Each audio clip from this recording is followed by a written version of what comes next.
of the first step into ensuring people to be a little bit safer in Memphis. Take a listen.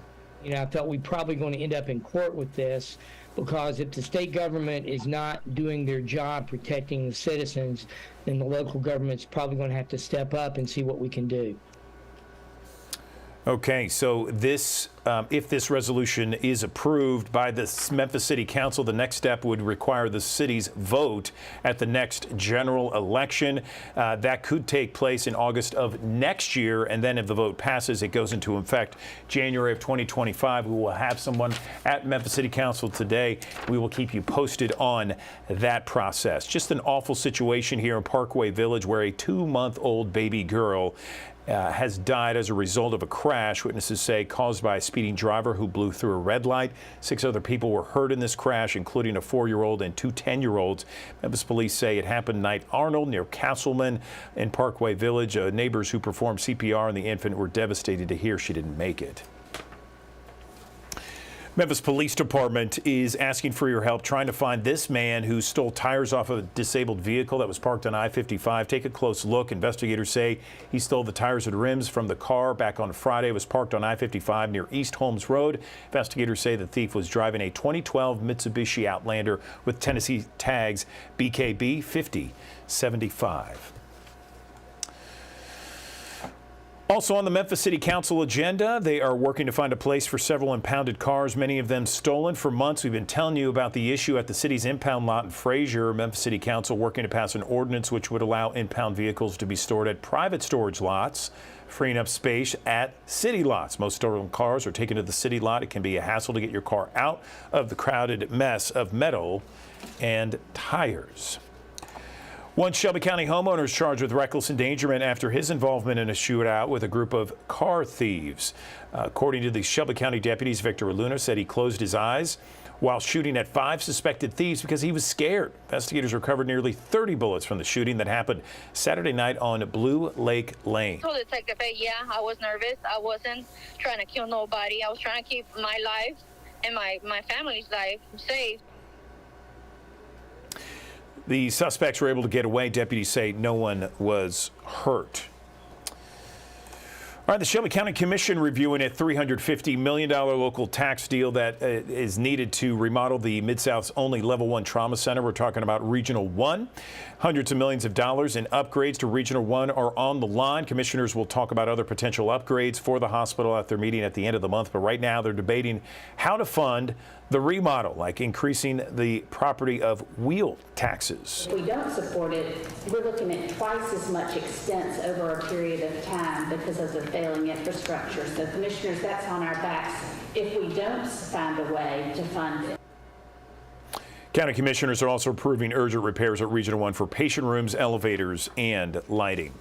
Memphis Animal Services still in crisis mode. Several pets there face euthanization. Overcrowding at the facility reached a new high. They're trying to get as many of those pets adopted as possible. They're having deadline days, meaning if certain pets aren't claimed, they could be put to sleep. The next deadline day is Thursday, 2 days from today, May 18th. Many of the pets deal with FAS. That stands for fear, anxiety, and stress. If you're looking to rent a new apartment in Arkansas, rental rate hikes that happened during the pandemic beginning to slow down. A study showed that rent in the state jumped 25% since 2020. Arkansas still has the 4th lowest rent in the entire U.S. with an average of $742. All right, let's focus on some of the good around Grizz Nation this morning. Jaren Jackson Jr. getting the kind of attention you want to get. He's been named one of 5 finalists for the Kareem Abdul-Jabbar Social Justice Champion Award.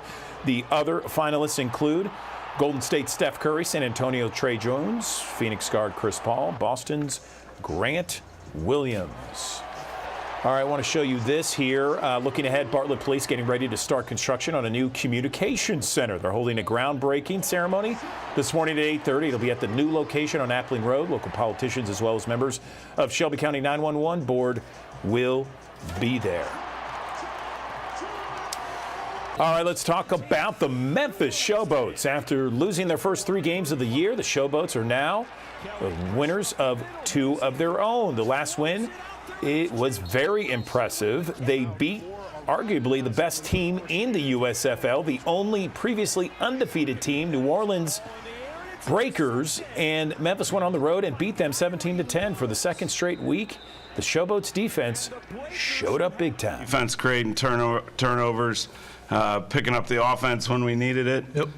But then the offense ultimately when we needed it most, I thought had a great drive and finished it and really kind of put the game, in our possession. So the Memphis Showboats still looking for that home victory, the first one of the year. They're going to be back at home this Saturday morning at 11:30 playing against Pittsburgh. You can watch them at Simmons Bank Liberty Stadium. Tickets are available. Also, I want to point you to the fifth quarter that you can watch. It is the Coaches Show. The Showboats have the fifth quarter every Thursday, Friday, and Saturday. It's on our Action News 5 Plus digital channel.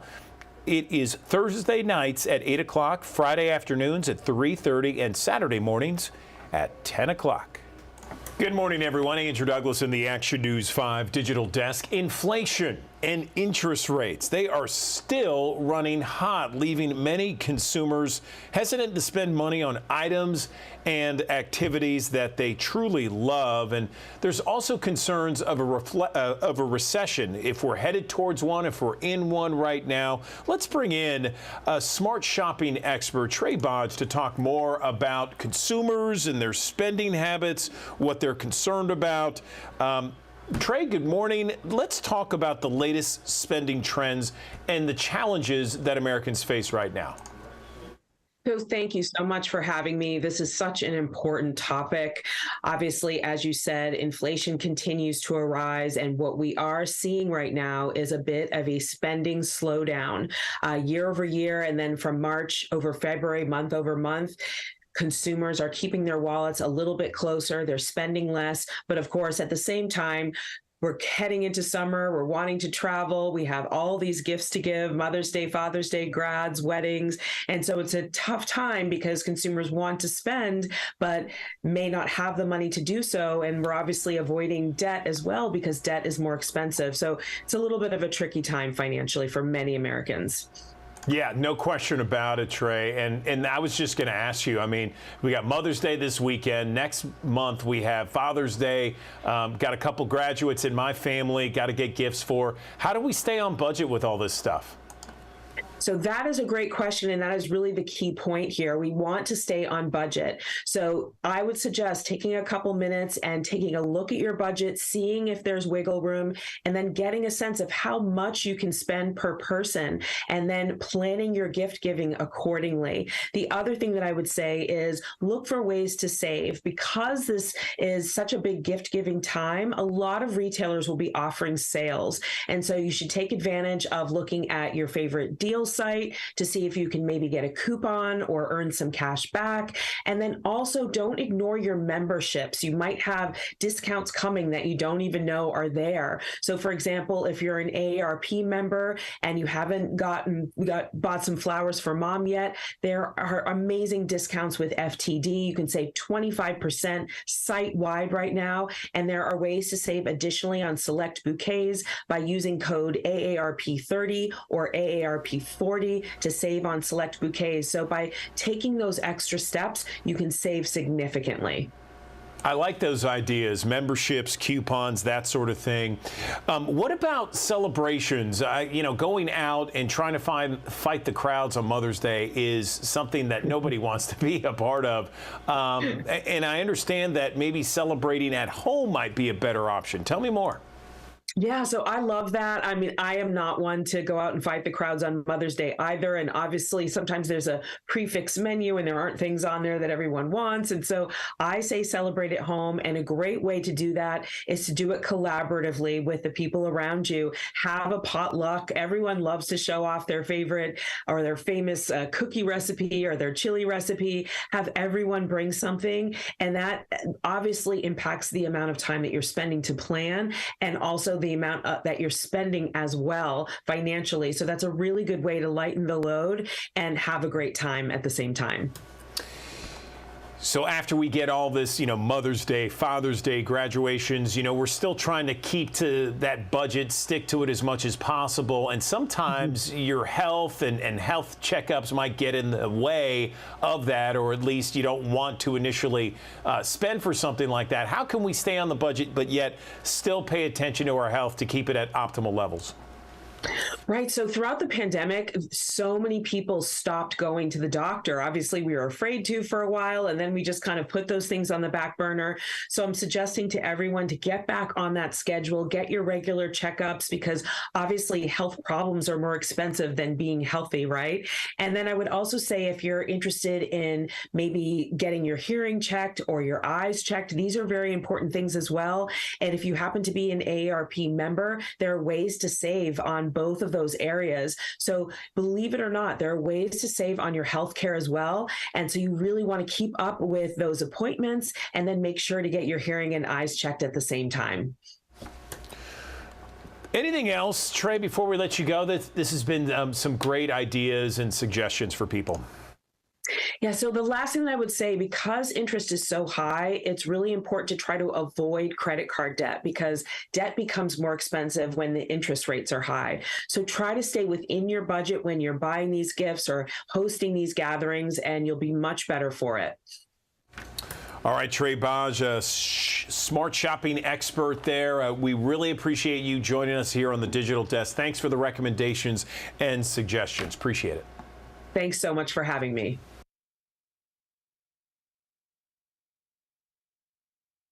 Check out that cover. Memphis Magazine this month, May edition. Beautiful. Look at that. That reminds me of late spring, some summer, local adventures, and someone that's been taking some local adventures and posting it on social media, Anna Traverse Vogel, joining us on the Action News 5 Digital Desk. I love the cover, and I love talking about all kinds of different adventures across Memphis and the Mid-South. Yeah, so we've got a cover story focus on what we're calling local adventures. We've sometimes called this staycation, but I feel like local adventures really sums it up more in terms of being able to get out of your house, getting into the world, and really exploring and trying on some new activities. So as you can see on the cover, one of the things that we went out and did so that we could report back to our readers is we went canoeing on the Mississippi River. So there's a local guide named Matthew Burdine who has been taking folks out in these really impressive canoes, which sounded a little bit unwise to me at first, but I have to say, once I got out there, I absolutely had a blast. I actually ended up going out twice because it was just so much fun and such a unique way to see our city. So what you see on the cover is actually a group of people in a canoe, and that is the Mississippi River, not some placid lake. So it's really quite an experience, but highly, highly recommend. So I'm looking at that picture, Anna. That seems like a lot of people in a canoe. You're not in there, is there? No, so that's actually a different group, and that's a photo that Matthew allowed us to use. But our canoes that we went out on with him were just as long, and he has these really impressive canoes that have really large hulls, and they're just very, very sturdy. I think maybe seaworthy type of canoes. I'm not an expert, but you feel a lot more secure in this canoe. And of course, so much of it is that Matthew is an experienced guide. He used to take people out on the Colorado River and, just really knows what he's doing. So even though a small part of me, having grown up in Memphis and having this healthy respect, shall we say, for the river, I thought I was going to be petrified.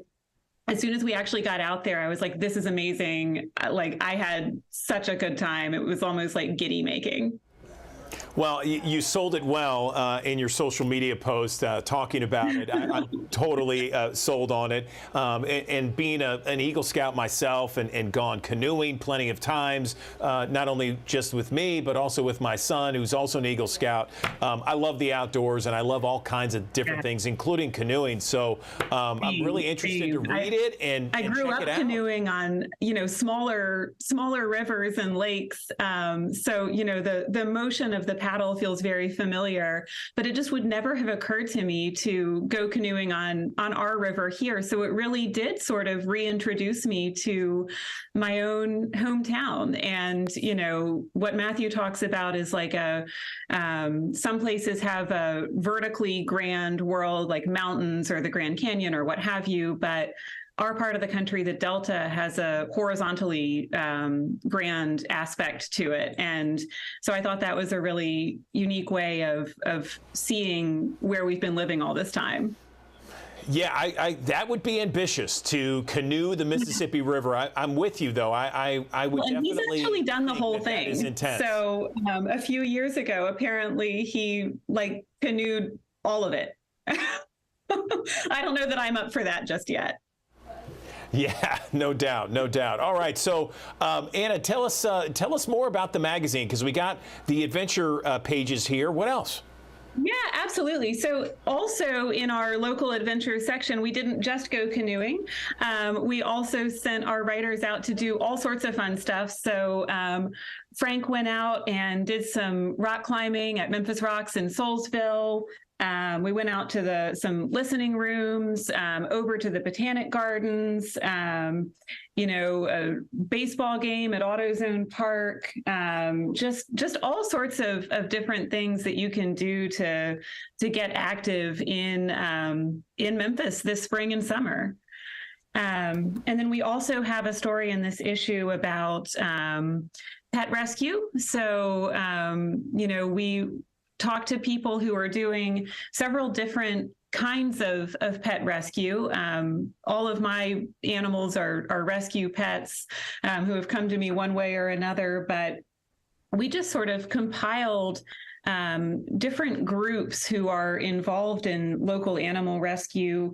One that sometimes transports animals on planes, a woman who's very active on TikTok, but uses that as a platform to publicize the animals that she rescues. A woman who actually uses leftover copies of our sister publication, the Memphis Flyer, in kitten rescue. So, they say print is dead. But I love it. I love it. Now, I do have a question, Anna. The artist of that pet rescue, is that anyone we would know? No, that is an image that our art director found in his databases. I gotcha. Okay. All right. And then what I loved also looking through this month's edition here is the farmhouse. I love the pictures. Yes. So that was such a cool find. We do these habitats features on a pretty regular basis where we ask people to let us into their dwellings. And so this month, Chris McCoy, who handles most of our habitats, our homes features, he brought this one to us, and it's such a cool story because it's this home that's like on Walnut Grove. It's over 100 years old, but it started its life as a farmhouse back when there wasn't much happening in that part of Shelby County. I mean, back in 1919 when the home was built, I don't know that there would have been very much around it. And it looks like the current owners have really done a spectacular job. I have to admit, I'm fairly jealous of that kitchen. But I think that's really what these stories allow us to show is you might drive past a place every day for years and years and always sort of wonder, I wonder what it's like inside that place. Well, we try to answer that question for you because I think we all have that curiosity. And this place just looks so stunning and so inviting. I agree, and I think back to that house that you guys showcased a few months ago in Binghamton that was just beautiful, and someone had taken over. That was gorgeous, and so I love it when you guys do it, and it was certainly nice to see. Again, this is the latest edition of the Memphis Magazine here. Beautiful cover, talking about local adventures, pet rescue, farmhouse, and much, much more. Anna, before we let you go, anything else you wanted to mention about this month's edition? Just a quick little shout out to the small story that's on the last page of the magazine that's about Kong-Wei Peng, who is the artist who designed this year's Memphis in May art poster, the official poster. And it is just absolutely beautiful. Kong-Wei Peng lives and works in Memphis, but is actually from Malaysia, which is being saluted this year. So it's a really nice story about her and about the poster. And I have to say, it's just really, really stunning. I'll put it up here. So I thought that was a nice thing to spotlight, and that's how we close the magazine as we open the month. And we've got Music Fest this weekend, so I know everyone's excited to see how that goes. Well, if you're at Music Fest and you see someone canoeing the Mississippi River, it might be Anna Traverse Vogel. She's sold on it. So seriously, appreciate you as always, Anna. I love it. I'm really looking forward to getting my edition in the mail. And thanks so very much for joining us. Print is not dead, emphatically. So thank you for all that you do. Thank you so much, Andrew. Appreciate you. Right now, I want to focus on imposter syndrome because that is an issue that you may not know much about, really, and it's important to combat what is imposter syndrome and to better understand it. Let's bring in Dr. Gail Gazelle. She is an assistant professor of medicine at Harvard Medical School and a master certified coach for physicians. Dr. Gazelle, nice to have you back on. Good morning to you. Good morning. A pleasure to be here. Yes, absolutely. Let's talk about what exactly is imposter syndrome. It's so important to be aware of what it is. It's this idea that what we know is tiny, maybe as big as the tip of my pinky. And what our peers and similarly situated people know is, kind of massive, as big as the city of Boston. And we live in fear that we're going to be found out, that somehow people will find out how little we know, how smart we are, how compassionate we are, what a good parent we are. It can really cross into any domain.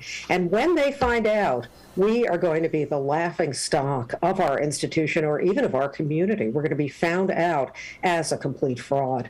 So it creates an incredible amount of fear and anxiety and distress for otherwise accomplished individuals. So are these individuals that are people that live with this imposter syndrome, are they people already doing a job and then they fear that they are not living up to others' expectations? Or is it a sense of fearing the possibility of what they could do, but out of that imposter syndrome fear, they don't even go for that next position or a next situation? I think it covers both ends of that spectrum. If you go on Google and you Google who feels like an imposter, you will be amazed at the number of very high-profile individuals who actually have felt like they are an imposter. Michelle Obama, Elena Sotomayor, Jodie Foster has a quote about, did they give the Oscar to the wrong person? So a lot of highly accomplished individuals walk around feeling like an imposter. And as you could hear, I named 3 women. It is thought to be more common in women than in men. At the same time, it can hold us back from achieving our full potential, from really going for it, from going for a job promotion, for example, for entering into a graduate program, for being a leader in our church or in our community. All of that sense of being an imposter can leave us feeling like we're unworthy, that other people are somehow better suited. So it's so important to actually recognize when we're going off into these imposter thoughts and utilize tools to work with them. Anyone that has a sense of insecurity at any time in their life can have some empathy when it comes to this imposter syndrome.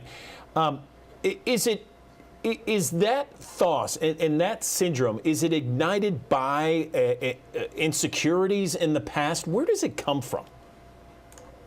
I don't think we know fully exactly where it comes from, but the fact that it's more common in women than men kind of gives us some clues. We live in such a gender stereotyped society, don't we, that men are this way and women are this way. And for women, it's often about how we appear, how we look, whether we're smiling enough, whether we're pretty enough, attentive enough to our looks.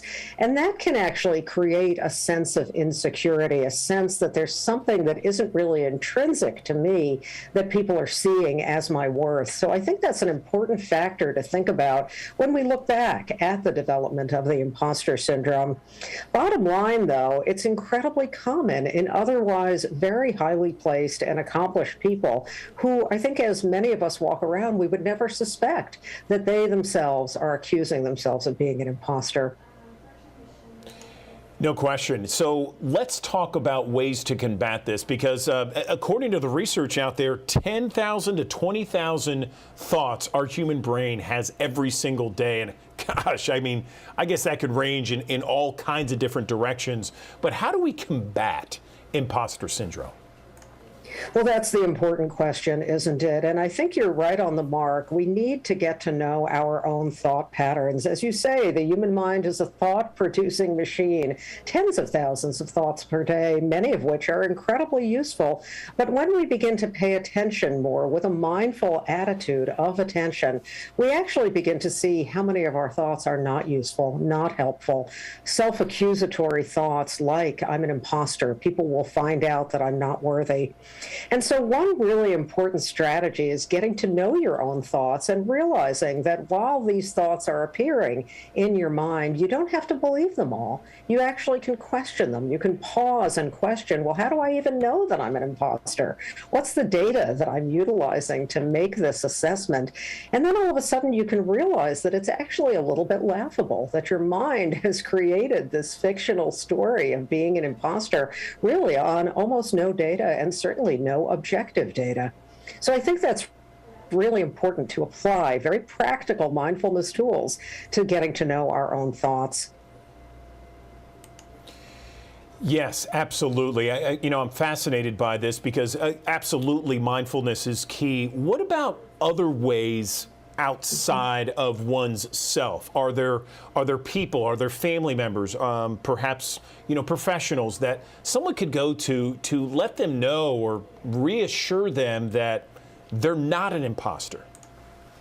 I think that's important, to go to confidants, whether that's a family member or a spouse or a colleague or a coworker, and actually get validation. I felt like I really didn't know what I was talking about when I gave that presentation, just as an example. Can you give me some feedback? In other words, that's a way to step out of the subjective process that our minds are in and actually get some objective data. I think another strategy that's really important is every day to do an inventory of your strengths. Looking at our strengths and accomplishments is a really important counterbalance to this whole idea that we're not the real deal. And so at the end of every day, just to do an inventory, well, what strengths did I evidence as I went through my day today? That's a way to build the muscle of seeing the truth. We're not looking for some Pollyanna fake assessment of who we are. We're looking for a more balanced assessment. And that's one way that we can help ourselves develop it. Self-confidence is key, I would think. How common is imposter syndrome out there? We don't know for sure, but estimates are that over 70% of women experience the imposter syndrome. I'm a physician. I work in healthcare. I coach physicians and physician leaders. And in the over 500 physicians I've coached one-on-one in the last decade, I'll be honest with you, it's a rare one that doesn't walk around feeling like an imposter. And I think that tells us something as well. All the information and expertise that physicians have, all their years of training, all the good that they do in the world, and yet they walk around feeling like an imposter. So I think that kind of validation is important. And for your viewers who may themselves suffer from the imposter syndrome, sometimes when we realize it's not just us, that this is actually a characteristic of the human species, that many of us feel this way, that can also help reduce the sense of isolation that the imposter syndrome engenders. Dr. Gesell, this has been very informative for our viewers, what you're talking about with imposter syndrome. What happens if one of our viewers, now that they've informed themselves about what it is, sees someone that perhaps shows signs of an imposter syndrome? How should they approach someone?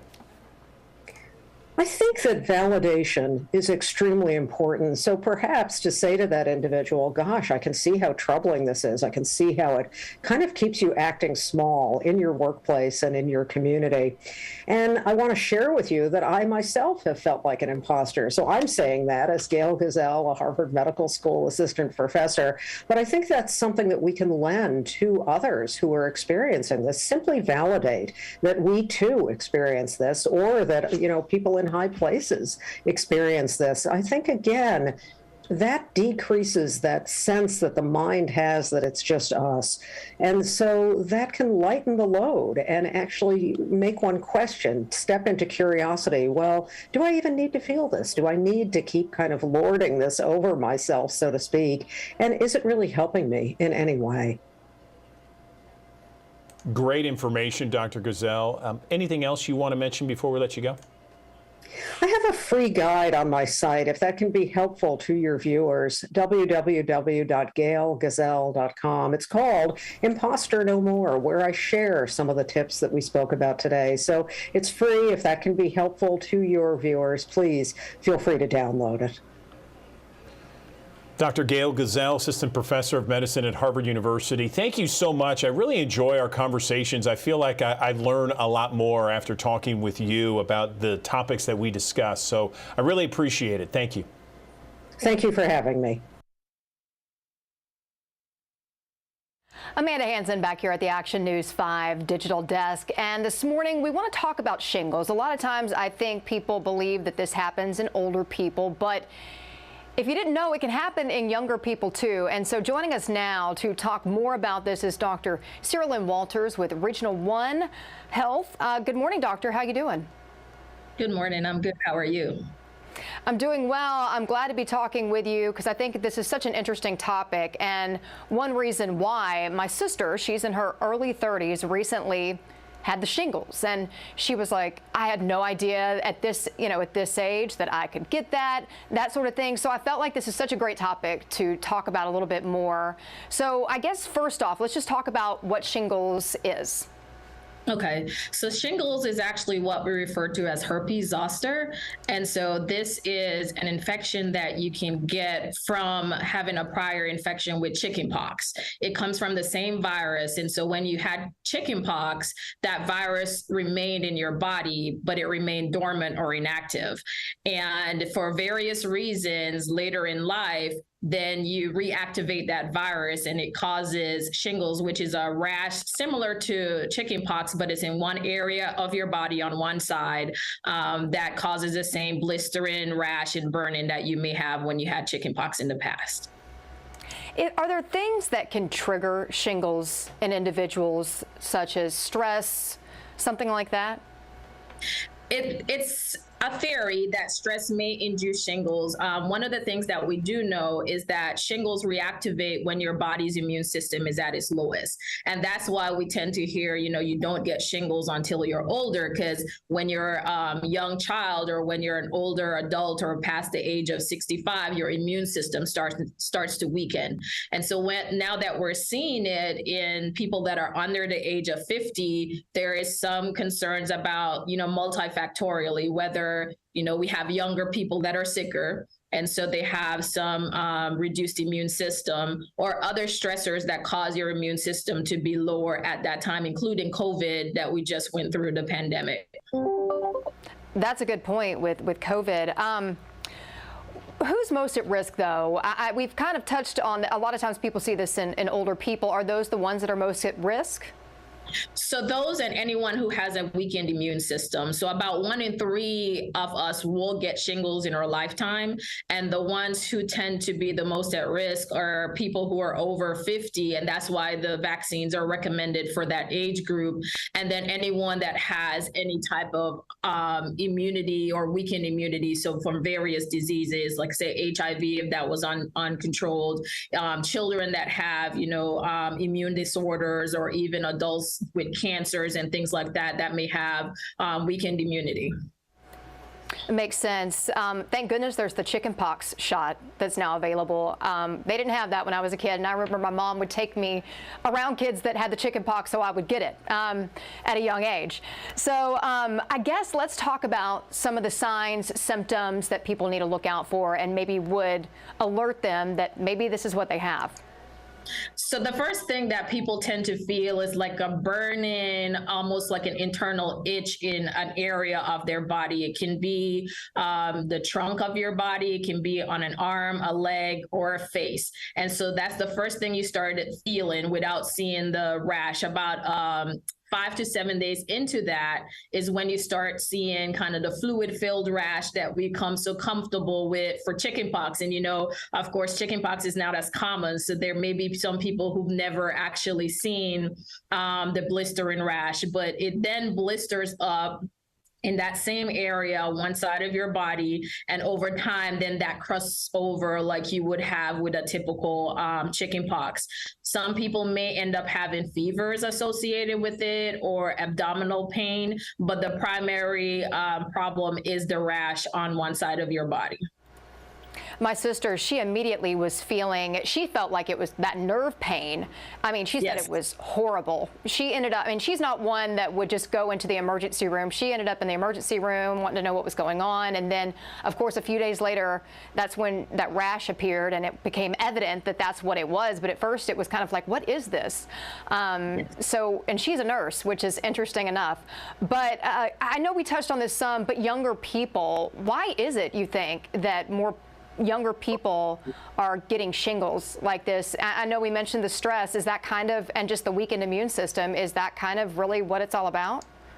There's a couple different theories. And actually, if you look at the data, it shows that, as time has been going on, younger people are having higher rates of shingles than people over 50. They're starting to plateau a little bit. One of the major thought process is that if you were born before 1980, just like you talked about with your mom, everyone kind of got shingles naturally, or chickenpox, naturally. And so that chickenpox immunity they're feeling may be a little stronger than the vaccines we're now getting. And so you have kind of younger persons who, don't remember getting chickenpox or may not have the vaccine early enough. And then that causes a weaker immunity than if you had chickenpox when you were for the older population. And so because of that, they feel that, it doesn't protect you as well. And so that reactivation is quicker. There's also some theories about the chickenpox vaccine that you used to get in the past was a live vaccine. And so that may have induced kind of that reactivation. This is just so interesting to me, just because my sister was personally affected by this. Let's talk a little bit more about shingles itself. How long does it last? How contagious is it to pass along to other people? Okay. So like we discussed, that burning, nerve pain, itching that you may feel, that usually is about the first 5 days. And around that time, you are not contagious. You aren't contagious until you have those blistering rashes that are starting to open. And so that's usually in that first 7 to 10 days is when you start seeing that blistering rash. Over time, that crusts over. So once it's crusted, again, you're no longer contagious. And overall, the whole exposure exposure can last for about 2 to 4 weeks in terms of getting the burn in, getting the rash, having the rash kind of clear up and everything resolve. It can take about 2 to 4 weeks. Unlike chickenpox, it is only contagious when you touch the fluid from the blister and rash. So for most people, they can just cover up that rash and make sure that they wash their hands pretty well and not interact with it. And in that situation, you won't be contagious to others. So does it help to get shingles early? It does not, because there is an opportunity that you can get it a second time. Most people only get it once in their lifetime, but conceivably you get it earlier, then you have that chance of, as you get older and your immunity weakens again, to be able to get it a second time. I was going to ask you, is it something that you can get again? And so you answered that question for me, which, I hope I don't end up with it at some point. But after experiencing what happened with my sister, I'm just like, wow. What about treatment? Does treatment depend? Does it vary from person to person on what works to help with either the nerve pain, the rash? How is it treated? So when you do know or have, just like your sister, have a inkling that, there's a rash or something is going on, you want to get treated with antiviral medication. So you have acyclovir or valacyclovir. Those are antivirals that you want to give within the first 48 or 72 hours. And that reduces not only the duration of the rash and the symptoms, but it reduces your chance of having what we call post-herpetic neuralgia, which is a complication that you can get after shingles, where that burning and that pain in that area actually never goes away. I've heard about that. I've actually done stories with people that have it's just debilitating and awful. What about the vaccine? We've talked about the vaccine some. Who should get it? When should they get it? Tell us more. So for the shingles vaccine, it's recommended for patients or persons over the age of 50, and it's a 2-shot vaccine. Now, if you have a weakened immune system, or say someone that has, cancer, and we know that's going on, then your provider or your physician can order for you to get the vaccine earlier than the age of 50. It's available, however, it's an expensive vaccine. So if you want to go based on recommendations, then those would be the persons that are more likely to have that shingles is age 50 and above. With more younger people seeing shingles, do you think eventually that might be altered a little bit on the age?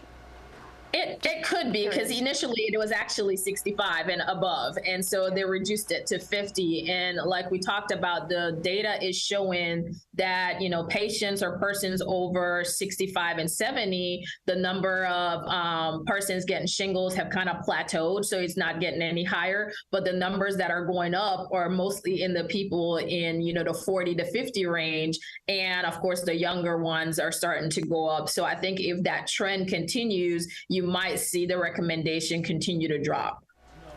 Well, Dr. Walters, this interview has been so interesting to me. Is there anything else that you want to mention before we let you go? In addition to getting the shingles vaccine, which is for over 50, get your chickenpox vaccine. So that is one of the things that will help kind of reduce the chances of you having that reactivation. So they kind of go hand in hand, since they're the same virus. It's just at different presentations. Well, good deal. Well, Dr. Walters, I really appreciate your time, and thanks so much. Thank you. There is a new study out there that really kind of shows the benefits of walking. No surprise, 10,000 steps a day. So many people have those trackers. They try to get those 10,000 steps a day. It can reduce the risk of cancer, according to this new study, heart disease, and early death. And to add to that, lowering the risk of dementia by 50%. And if you can't make 10,000 steps, walking just less than half of that lowers the risk of dementia by 25%.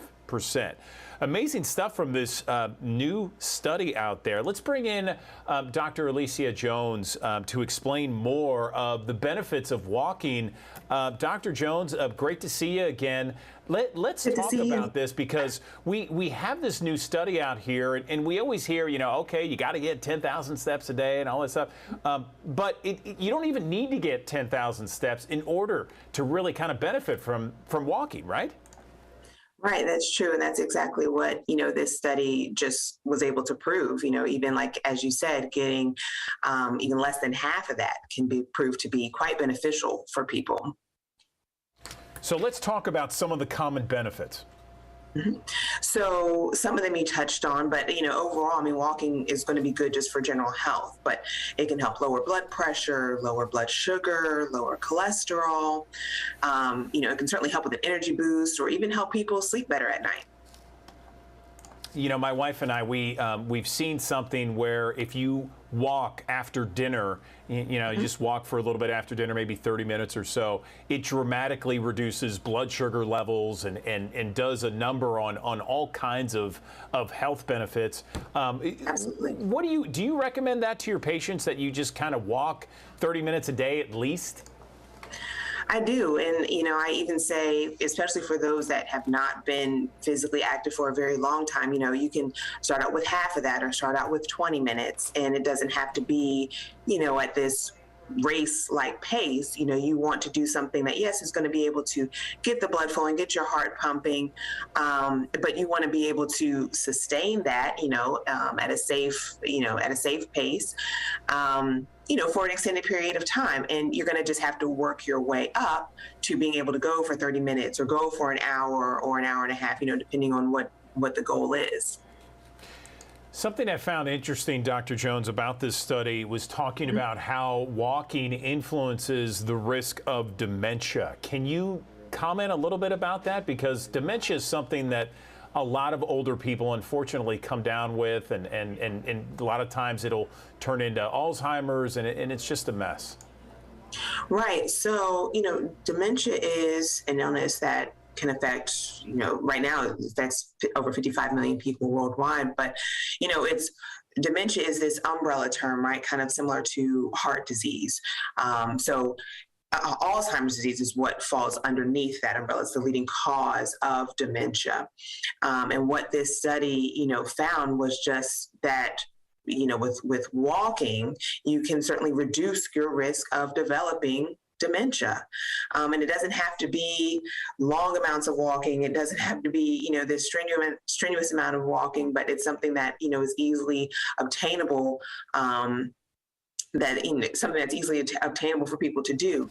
And they found that it was able to, reduce their risk by 50% if they were able to keep it up for, I believe it said, about 7 years.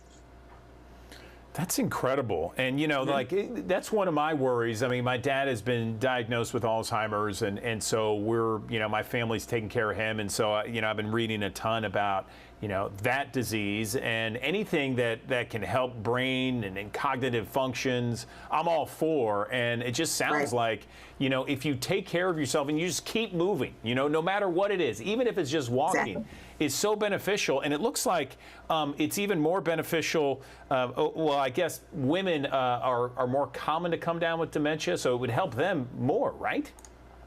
Right. Yes. No, dementia is something that affects women more so than it does men. But yes, I mean, you hit the nail on the head. Just get up and start moving. That's going to be the number one thing that you can do. But, in addition to moving, you also have to remember, okay, there's a lifestyle in terms of, dietary and social habits that go along with that. So you want to make sure that you're eating the right foods, you're getting enough sleep. In terms of alcohol consumption, there's moderate to minimal alcohol consumption, and of course, no smoking. All of those things coupled together with walking, will significantly reduce the risk of developing dementia.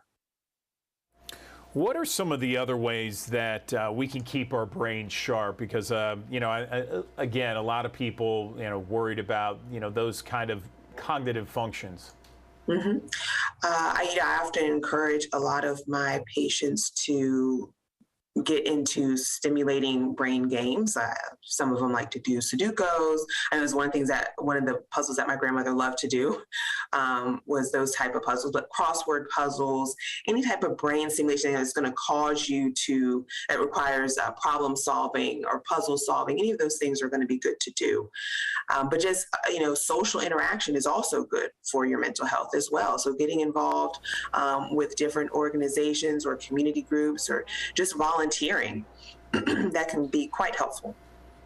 So when I'm on my phone, sometimes, we kind of get bored. We'll play a game or whatever, and I'll get these advertisements for these games. Oh, improve your brain activity. Be a genius if you download this game right now. And I'm like, is this for real? I mean, are there certain games that we can play on our phone that actually will help our cognitive function, or is this just, a scam? No, I mean, some of it, of course, yes, I'm sure you'd have to take with a grain of salt. But, if you get, into the App Store, for example, and you are searching for puzzle games or brain stimulating games, I mean, you can certainly look at the reviews of what was, written about that particular app or that particular game. And that may help kind of better guide your decision making in terms of which one you decide to add onto your phone. Yeah, because it's like, hey, be the next Einstein, download this game. Right. And I'm like, no, I'm not going to. Okay, so is there anything else you'd like to mention with regards to this new study, walking benefits and cognitive function, dementia, that sort of thing? I just want to, again, reiterate that, you don't have to start at, okay, today I'm going to get out, I'm going to walk 10,000 steps. I mean, yes, that's the ultimate goal essentially, but, just start off where you can and work your way up. And there's nothing wrong with taking your time to work your way up. I also encourage my patients, if you don't feel that it's, a safe place to walk because it's a busy area where you're living, then you can always go into the mall and walk around in the mall for an extended period of time, and that's still getting steps in. That still counts. You just want to make sure that hopefully, if you're able to, you can track your steps so you know how many that you're taking in a day, but that you're most importantly getting your heart rate up and you're feeling like you're working towards that goal. Walking inside a mall sounds really good on a day where there's triple-digit heat today. That's also true. Yeah, that sounds great. Dr. Alicia Jones, always enjoy our conversations. Thanks for keeping it real with us and explaining everything. Have a great day. Thank you, you too. Okay, we know May is Mental Health Month. It's always a good time to talk about postpartum depression because we know that 1 in 10 women will experience postpartum depression after giving birth, and this can last anywhere from 3 to 6 months. And it's estimated that 50% of mothers with postpartum depression are not diagnosed by a health professional. It's a very serious situation. And I want to bring in right now someone to talk about it, do a deep dive here. Dr. Patrick Cleeton with St. Francis Medical Partners, OBGYN. Doctor, good morning to you. Let's talk about first off, the postpartum depression. How common is it when it comes to you and your practice here in Memphis in the Mid-South? Well, you said it. About 10% of patients experience it, and not everyone comes forward to mention their symptoms. There can be a stigma around it, and that's one of the things that we're working to get around is being comfortable talking about it so that you can get help, because it's a very treatable condition. Yes, sir. And so let's talk now about the signs and symptoms of PPD.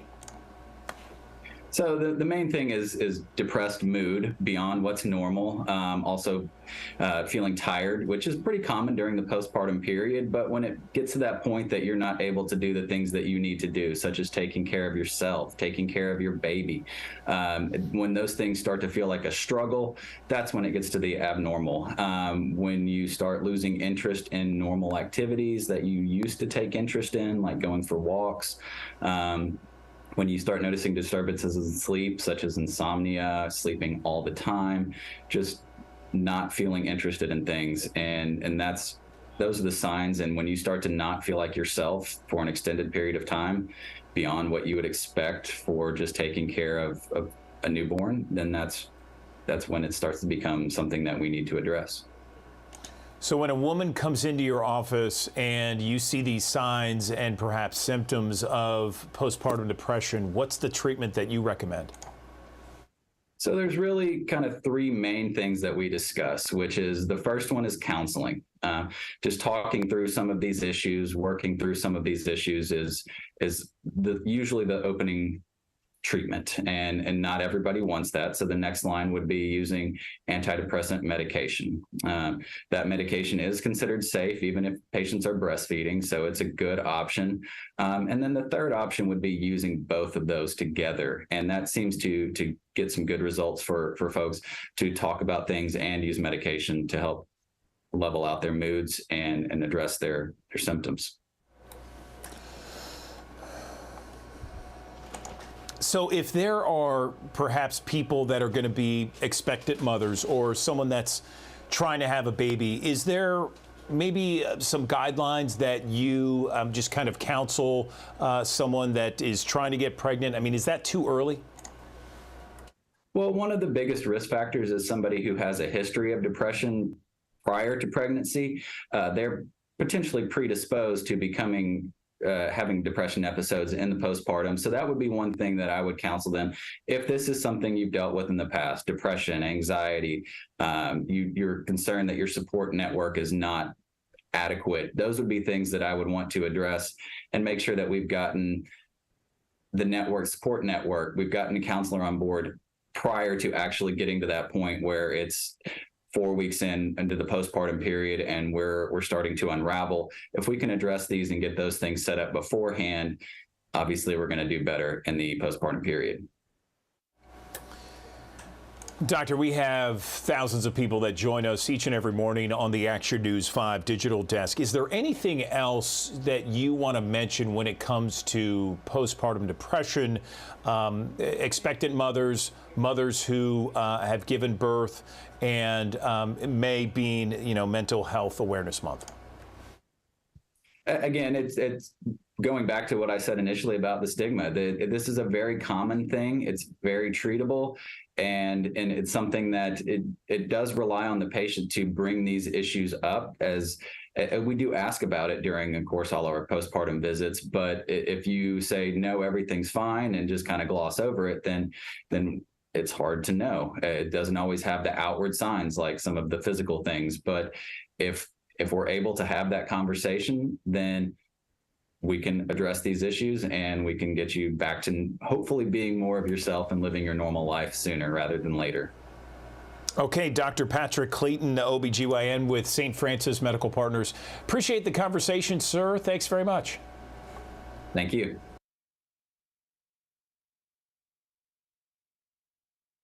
Good morning. I'm Amanda Hansen here at the Action News 5 digital desk. While flights, hotels, rental cars, the prices of these things continue to go up, it doesn't seem like travelers are stopping. People want to get out. People want to explore. People want to go on vacation.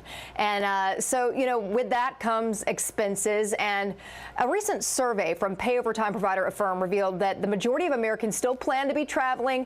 They plan to get out this year. And joining me now to talk more about just some tips for people is Senior Vice President and Financial Health Expert from Affirm, Katrina Holtz. Good morning. How you doing? Good morning. I'm great. How are you? Doing really well. I want to dive right in because I want to talk about this recent survey conducted by Affirm. It was revealing travelers' trends and preferences this year. What did y'all find? Yeah, we found that despite record high costs, like you mentioned, people are still eager to get out and travel. The average American plans to take at least 3 trips this year and spend over $3,000 on travel. In fact, 3 out of 4 millennials and Gen Z plan to take up to 6 trips this year. Oh, wow. I wish I could do that. Take 6 trips in a year. Of course, with that comes expense. It can be expensive to travel, finding places to stay. It all kind of adds up. Any kind of advice that maybe you could give to travelers that are looking to just get out there and cut loose and get some entertainment? I do. I have 3 trips for travelers. Number 1, set a budget. In our survey, we found that nearly 1 in 5 plan to travel this year without a budget beforehand, which we know can easily lead to overspending. So in creating a budget, consider accommodations, meals, transportation, and shopping. And then to stick with that budget, use a transparent, flexible pay over time option like Affirm to spread out your costs and stick to your budget. So with Affirm, you can choose to pay bi-weekly or monthly. You can pick a payment plan with a clear start and end date with no late or hidden fees, which brings me to number 3. Watch out for gimmicks that come with travel credit cards. Just a few things to watch out for when using an airline or hotel credit card. Early sign-up bonuses that might be enticing can easily lead to overspending as you try to hit those minimums. And then number 2, 0% APR offerings. Those can come with deferred interest, and you'll end up with a surprise balloon payment down the line. That's good advice, because I think a lot of times people do like to use those different kind of travel cards to be able to earn points to be able to go on some of these trips. But I like the idea, you talking about this pay over time option, because for me, you know, it means that I'm not having to pay a big chunk up front. I'm not going to end up with a huge credit card bill. And so really, it seems like, you know, a lot of times I see people, they're traveling all the time. I'm like, how do you do it? And it's probably this type of option. What are some of the other things that maybe you found from this recent survey that just kind of stood out to you? Yeah, we also found that this is another big year for weddings. So the average American was invited to 3 weddings this year, and they plan to spend an average of $1,000 per wedding. So in addition to travel, we recommend adding a line item for weddings in your budget this year. That's good advice. I was in a wedding back in November, and I probably did spend about $1,000 to be in that wedding, and then I'm getting married in May. So, you know, congratulations. Thank you. Yeah, it is expensive. So like you said, being able to kind of plan, create that line item in your account to help you kind of be able to afford that is great. Where can people go to get some more information about some of the things we talked about here? Yeah, they just need to go to affirm.com or download the Affirm app to learn more. Well, good stuff. Katrina Holt, Senior Vice President and Financial Health Expert with Affirm. Thank you so much for your time this morning. Thank you so much. Have a great day. Good morning, everyone. Andrew Douglas in the Action News 5 digital desk. Let's talk about the PACT Act. That's what President Biden signed into law last summer. It's authorized basically one of the largest expansions of VA health care and benefits in U.S. history. Let's talk now about what the PACT Act is with the press secretary of the Department of Veteran Affairs, Terrence Hayes, joining us on the Action News 5 digital desk. Good morning, Terrence. Let's talk exactly what the PACT Act is for our viewers that may not be familiar with it. Yeah, good morning. The PACT Act is probably the largest significant law that expands health care and benefits to veterans who may have been exposed to burn pits, Agent Orange, and other toxic exposures. As of today, VA has granted more than $1 billion in PACT Act benefits across the country to veterans and survivors. So again, this is important to get this message out to as many veterans and survivors as possible to take advantage of this law. Let's talk about who can apply for benefits under the PACT Act. Yeah, this impacts Vietnam War veterans, Gulf War veterans, and post 9/11 veterans like myself, and of course, survivors of those wars as well. So to any of those individuals who may believe that they may have been impacted by toxic exposures or burn pits or Agent Orange, please visit our website at va.gov/PACT. There's 23 new presumptive conditions there. And if you have any of those 23 conditions, or if you're a survivor and your loved one passed away to any of those 23 conditions, stop everything you're doing. Give us a call at 1-800-698-2411 or visit your local veteran service organization like the VFW, DAV, American Legion, and they have accredited service officers accredited by VA to provide you free assistance in applying for your claim today. I understand August 10th, later this year, just in a few months, is a very important date. Can you tell me about the significance of that date, August 10th, 2023? That is a significant date. And what that date is a year from when President Biden signed the bill into law. And this impacts veterans and survivors across the country.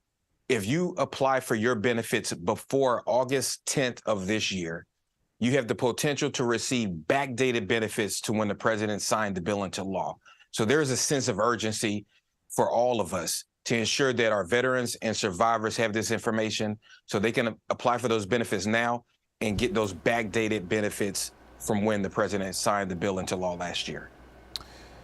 What about special health care enrollment period for post 9/11 combat veterans? Tell me what that is. Yes, there may be some post 9/11 veterans across the country who may have missed the initial opportunity to enroll in VA healthcare. And we have afforded that opportunity, a window open now to October 1st for all post 9/11 veterans who may have missed that opportunity. So to any of those members out there right now who are interested in visiting your local VA medical center to receive care, this is your opportunity. Please visit your local VA medical center, visit the website at va.gov/PACT, or again, give us a phone call at 1-800-698-2411 to find out more ways you can enroll into healthcare now. Okay, anything else you want to mention with regards to this? You've given out a phone number, you've given out some online information. Anything else, Terrence, you'd like to mention before we let you go? Yeah, more than 500,000 folks have already applied for PACT Act benefits. And while many people may think that's a low number, or excuse me, a high number, we believe that's a low number. And this bill that has been signed into law could potentially impact 3.5 million men and women and survivors. So it's critical that if any of those individuals have any of those conditions on that website at va.gov/PACT, it's automatically assumed that it's because of your service. Stop everything you're doing, give us a call, apply today so we can get those benefits in your hands right now. Okay, and you got to do it before August 10th, 2023. I appreciate it, Terrence Hayes. Well, actually, that's not true. You can do it What's anytime. It's just to get those backdated benefits by August of this year. Okay, all right, good deal, good deal. Well, listen, for more information, va.gov/PACT. That's PACT. Terrence Hayes, we really appreciate you joining us on the Action News 5 Digital Desk with this information. Thanks very much. Thank you, sir. All right, there's a live look from our High 5 camera in downtown Memphis. As you can see right now, another nice, dry, warm day. Here's the issue. Humidity levels still remaining high. We've had it for several days across much of the Mid-South over the weekend, yesterday, and it continues today. Let's talk about the forecast as we look at the bright skies there from our Midtown High 5 camera with meteorologist Spencer Denton. I'm Action News 5 meteorologist Spencer Denton, and we have a cold front moving through today. It could kick off a shower or thunderstorm, but again, not everybody will get wet. This front will move through quickly, and as it does, it will bring in more clouds. So even though we start the day with sunshine, probably mostly cloudy by the afternoon. So this front moves on through. Still could see a passing shower in North Mississippi tomorrow as that front lingers just off to the south. But then we'll see a much less humid air mass take place for Wednesday night into Thursday. And then our next front knocks on the door as we go into Friday. Most of Friday is looking dry right now, but if this system speeds up at all, that could change things. So we'll keep an eye on it, but it looks like most of the rain will fall Friday night after 7 p.m. There could be a few thunderstorms as well. In the meantime, here's a look at what we're going to see with these two fronts. They actually bring in less humid air a couple of times this week. Wednesday night and a Thursday, it's going to feel much, much better than it has. And then again, Saturday into Sunday and early next week, it is going to feel fantastic heading into the weekend. 85 degrees today, muggy and warm. Again, an isolated shower thunderstorm, not as hot as yesterday. West wind at 5 to 15 miles per hour. Here's the timing in Futurecast. Again, it shows clouds out there off and on through the day after seeing sun this morning.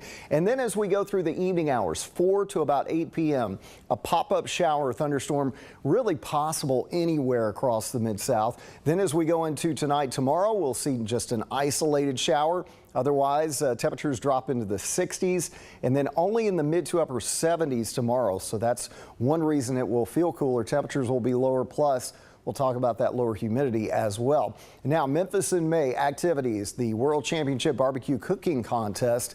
Temperatures around 80 on Wednesday as they're preparing and setting up all the tents and getting everything ready. On Thursday, 84, still not that humid out there. This is really going to be a fabulous week weather-wise for them. Now, Friday night, there could be some rain as they're smoking some of the ribs and the pork. Now, as we go into Saturday, Pleasant looks perfect for those that will be at the award ceremony Saturday afternoon. Of course, we'll keep you posted on the Action News 5 First Alert weather app throughout the rest of the week. You can check this. If you're a judge, if you're a contestant, if you are just going to hang out and watch everything, you'll need the app just in case for Friday night, especially Friday evening. There could be some rain in the area. But otherwise, in the First Alert 7-day forecast, temperatures at night will dip into the 50s by Saturday night.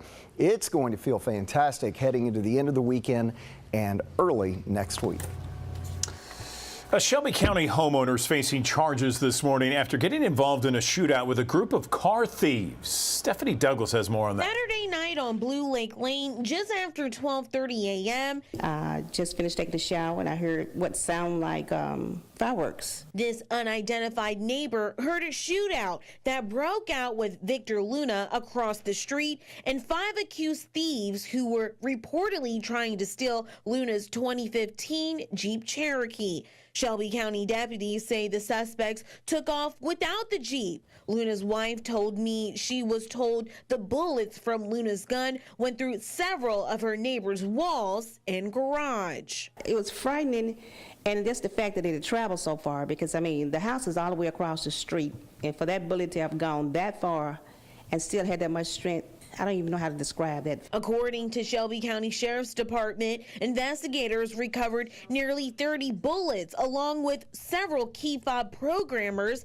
that the suspects left on the front seat of the Jeep. Luna's wife, along with their 3 daughters, were home at the time. Their house was shot too. He told the detective, hey, yeah, I was nervous. I wasn't trying to kill nobody. I was trying to keep my life and my family's life safe. Deputies say no one was hit by gunfire, just property. One of Luna's neighbors say learning gun safety is essential. I mean, you protect, but I think maybe you need to get some gun training. I'm not a gun person, and I think that I probably would do the same thing because it's frightening to be face to face with the stuff going on.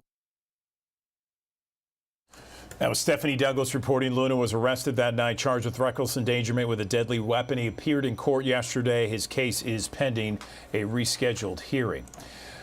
Former Memphis police lieutenant charged with raping a 15-year-old girl is pleading guilty to statutory rape. I want to show you a picture of this police lieutenant right now. There he is. This is Jeffrey Jones. He entered a guilty plea on May 4th. He was convicted of raping the teen sometime between December 2018 and 2019. His sentencing hearing is set for June 5th. He was terminated from the Memphis Police Department back in November of 2020. Shelby County commissioners voted to require judges to hear certain cases in court. This is the direct result of the anger and frustration the appointed judicial commissioners are facing from the public right now on setting bail. The resolution by Mick Wright requests General Sessions judges conduct bail hearings for Class A and B felonies and aggravated assaults until new state legislation takes effect, mandating it. The hope is that the switch will take place immediately, weeks ahead of the new law, which goes into effect July 1st. All right, hundreds of millions of dollars in upgrades to Regional One Hospital on the line as Shelby County commissioners debate where that money will come from. Bria Bolden has more. Shelby County Mayor Lee Harris is proposing using the funds for $350 million in upgrades to Regional One Hospital, not new to county commissioners who now have concerns about how the county will fund upgrades. Taking from the poor and giving to the rich. Empowers people that are concerned, that we're not looking out for the communities as we should, and nor looking out for their pockets when it comes to these type of investments. Several commissioners pulling their support for funding upgrades if it depends on raising the wheel tax without other funding options. If we don't support it, we're looking at twice as much expense over a period of time because of the failing infrastructure. So commissioners, that's on our backs if we don't find a way to fund it. Harris's administration saying they support other methods of funding if commissioners can come up with any, but have looked at other methods, saying a property tax or wheel tax is the only way. We spent over 7 months meeting with Regional One, understanding our options, talking with attorneys, talking with financial advisors. PAM has been heavily engaged in this. Commissioners ultimately voted 9-4 to send this item back to committee where it could receive changes. That was Bria Bolden reporting. County commissioners also voted on $7.5 million on urgent repairs at Regional 1 for patient rooms, elevators, lighting, and more. Commissioners will talk about other potential upgrades to Regional 1 Hospital at their meeting at the end of the month. All right, time's running out on congressional leaders to meet with the White House in an effort to hammer out a deal with the nation's debt limit hanging in the balance. Drew Petremu has the latest. Mr. President, what's your message for the Speaker?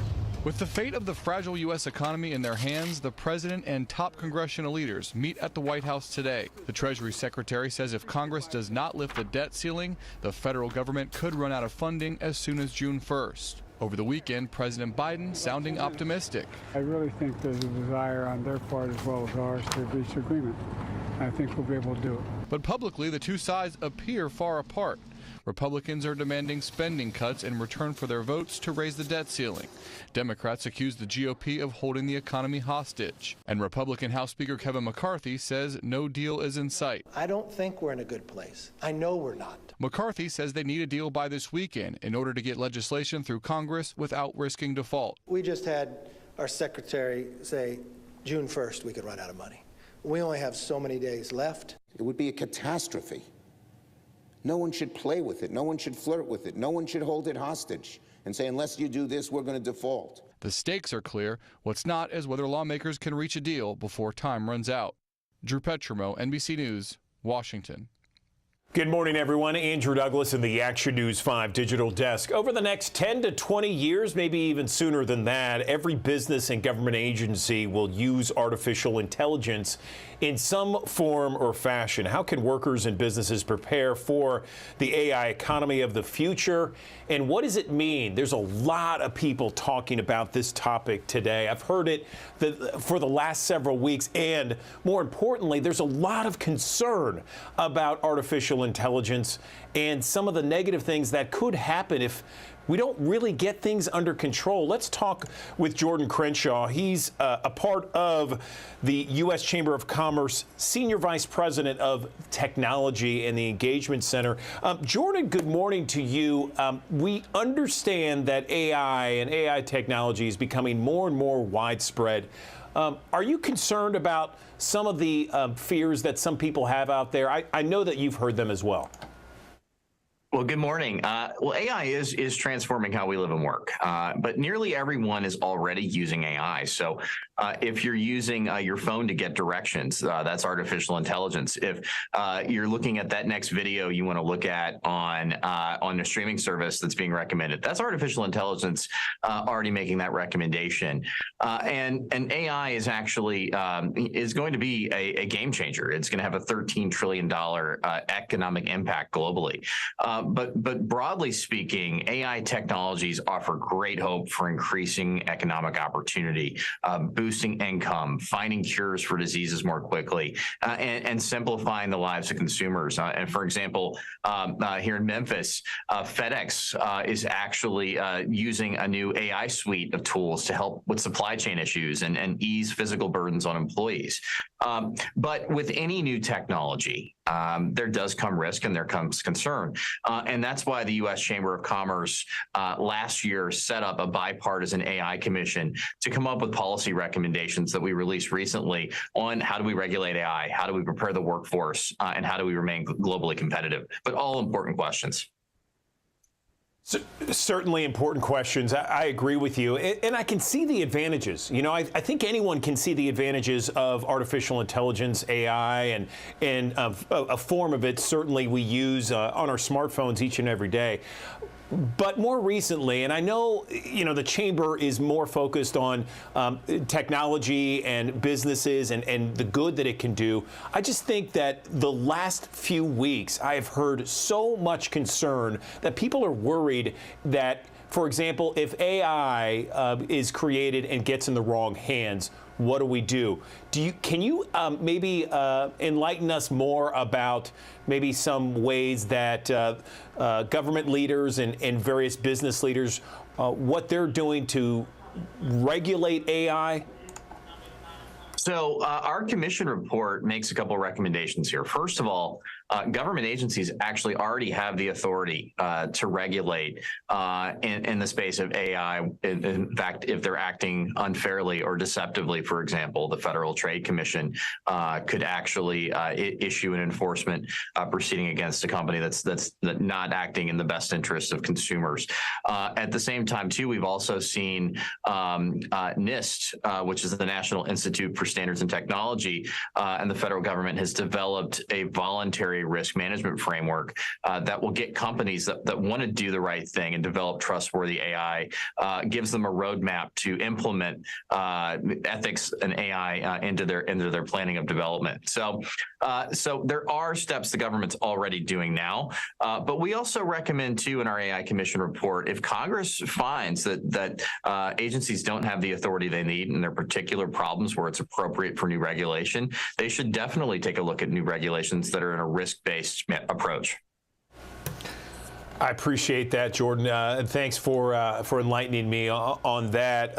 Let's talk now about how the U.S. stays competitive in this realm of artificial intelligence. It seems like everybody, China and the like, everyone's getting in on artificial intelligence. How does the U.S. stay competitive and make it more of a positive and an upswing in this digital age?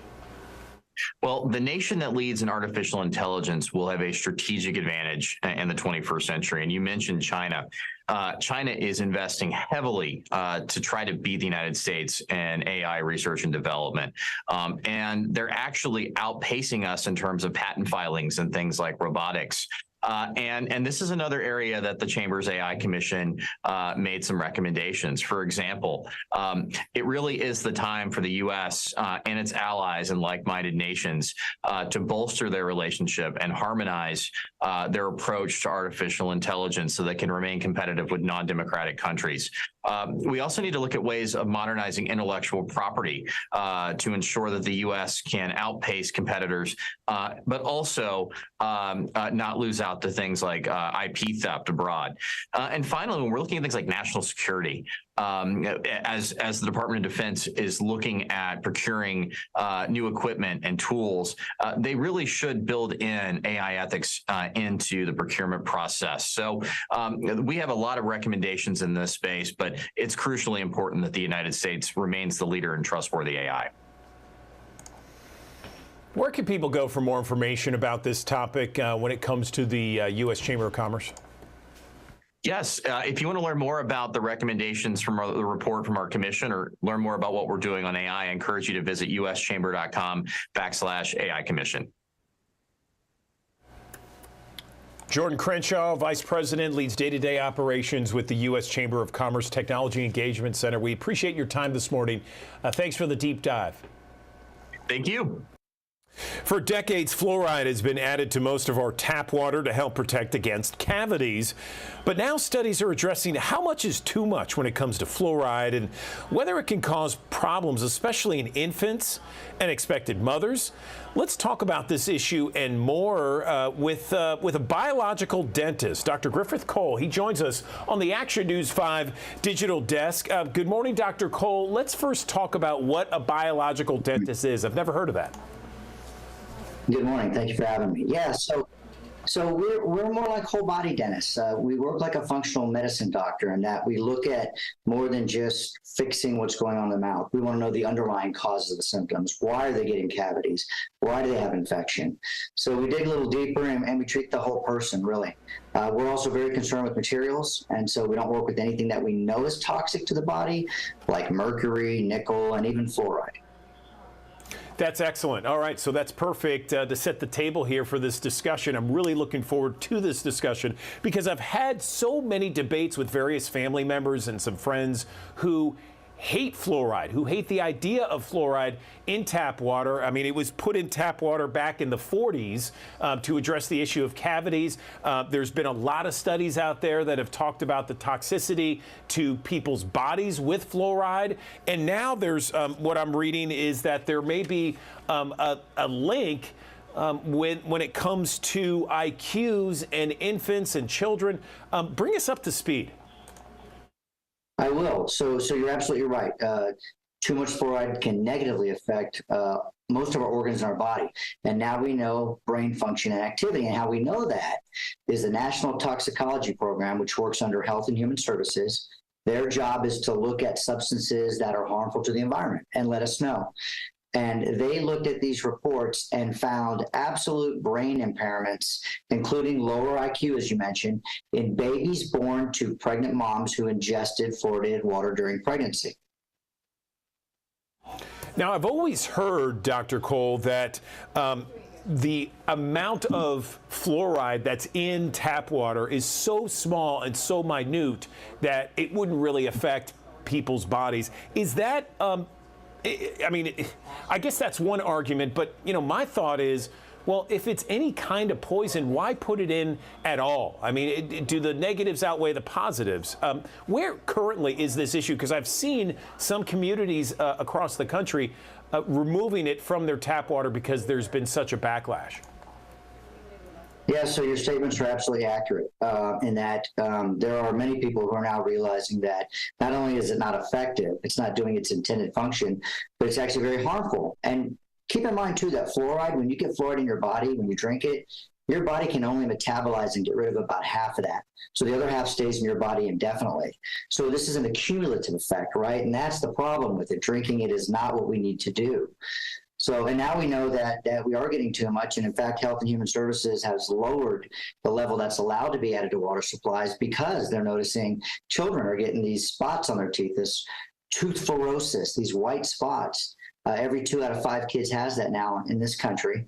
And we get it in these other things too, right? Like bottled drinks, we get it in some dietary supplements, mouth rinses, toothpaste, and even a lot of prescription medications.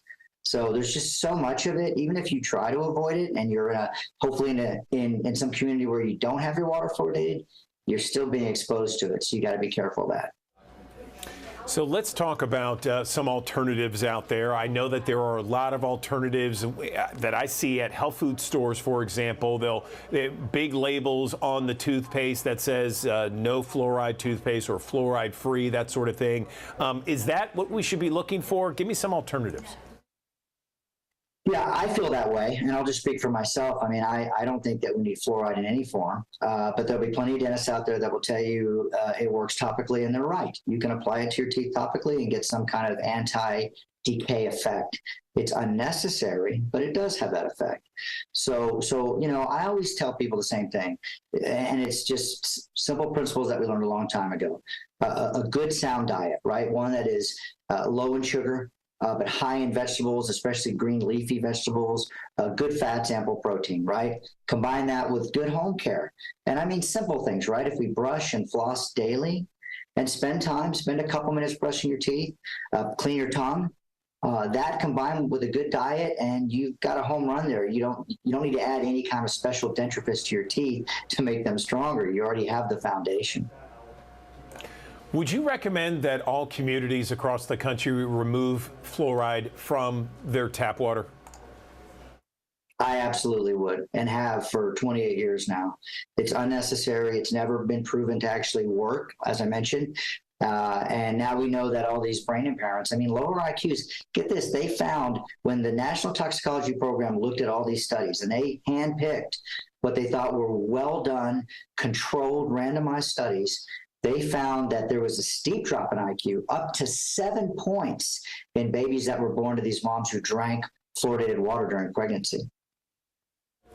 That is crazy to me. It's amazing to me that it's still allowed in some of the community tap water across the country. What about when it comes to toothpaste? You know, naturally, you think of toothpaste, you think of, you know, putting it on your teeth, rinsing it, cleaning it, and then spitting it out. Would there be any harmful effects from that? So, you know, every toothpaste that has fluoride now has that little warning label. And they've had it for years where it says, you know, don't swallow more than a pea-sized amount. And the reason why is it's toxic. And if a child especially swallowed a fair amount of toothpaste, it could do some harm. So I always say you don't need to have any kind of fluoride toothpaste. You can there's so many toothpastes out there that don't have them, as you mentioned, but you can even brush your teeth with just baking soda. Baking soda and water is a really nice soft dentifrice that'll get the plaque off your teeth, and that's really all you need. So you can save some money there.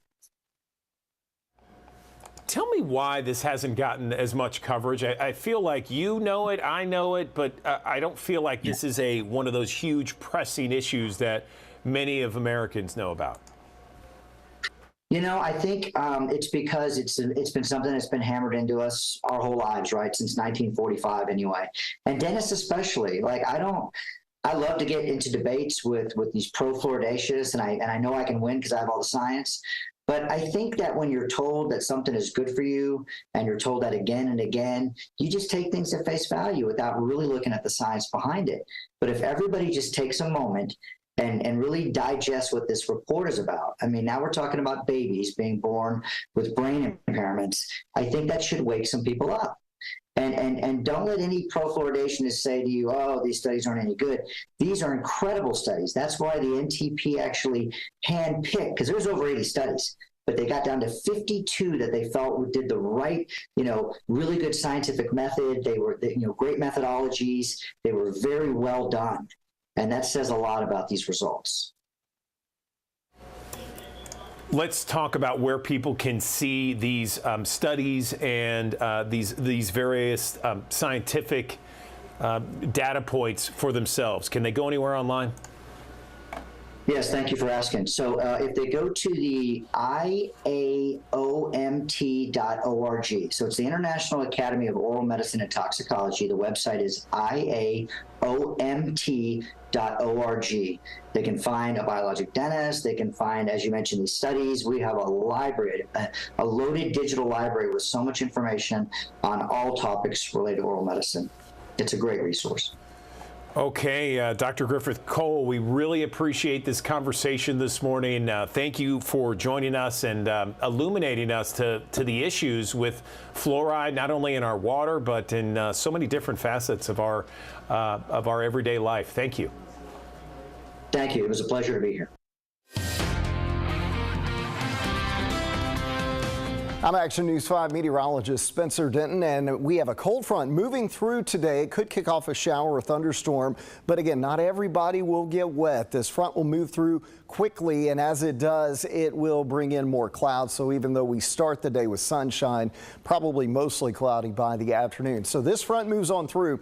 Still could see a passing shower in North Mississippi tomorrow as that front lingers just off to the south, but then we'll see a much less humid air mass take place for Wednesday night into Thursday, and then our next front knocks on the door as we go into Friday.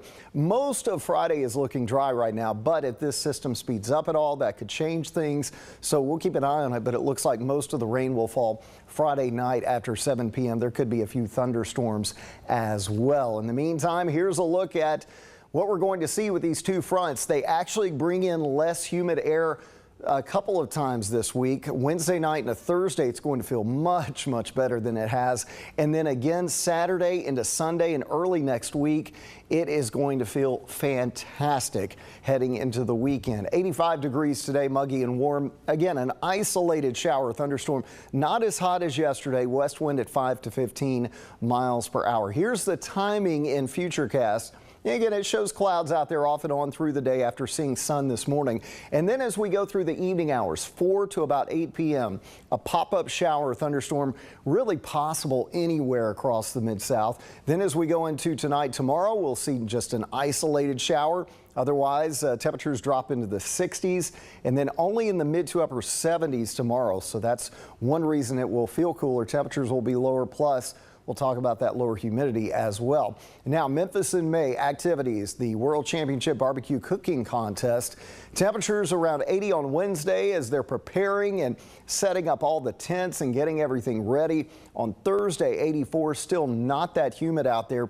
This is really going to be a fabulous week weather-wise for them. Now, Friday night, there could be some rain as they're smoking some of the ribs and the pork. Now, as we go into Saturday, Pleasant looks perfect for those that will be at the award ceremony Saturday afternoon. Of course, we'll keep you posted on the Action News 5 First Alert weather app throughout the rest of the week. You can check this. If you're a judge, if you're a contestant, if you are just going to hang out and watch everything, you'll need the app just in case for Friday night, especially Friday evening. There could be some rain in the area. But otherwise, in the First Alert 7-day forecast, temperatures at night will dip into the 50s by Saturday night. It's going to feel fantastic heading into the end of the weekend and early next week.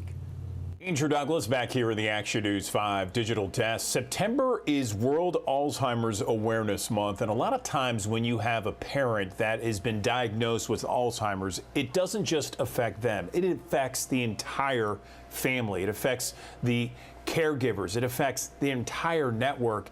And a lot of times there is that feeling of loneliness that comes with it. Well, now there is an online support group that is trying to help that. It's called Parenting Aging Parents. And I'm joined now by the founders, the co-founders of this online support community, Kim and Mike Barnes. They are joining us there from Texas, right? Good morning to you both.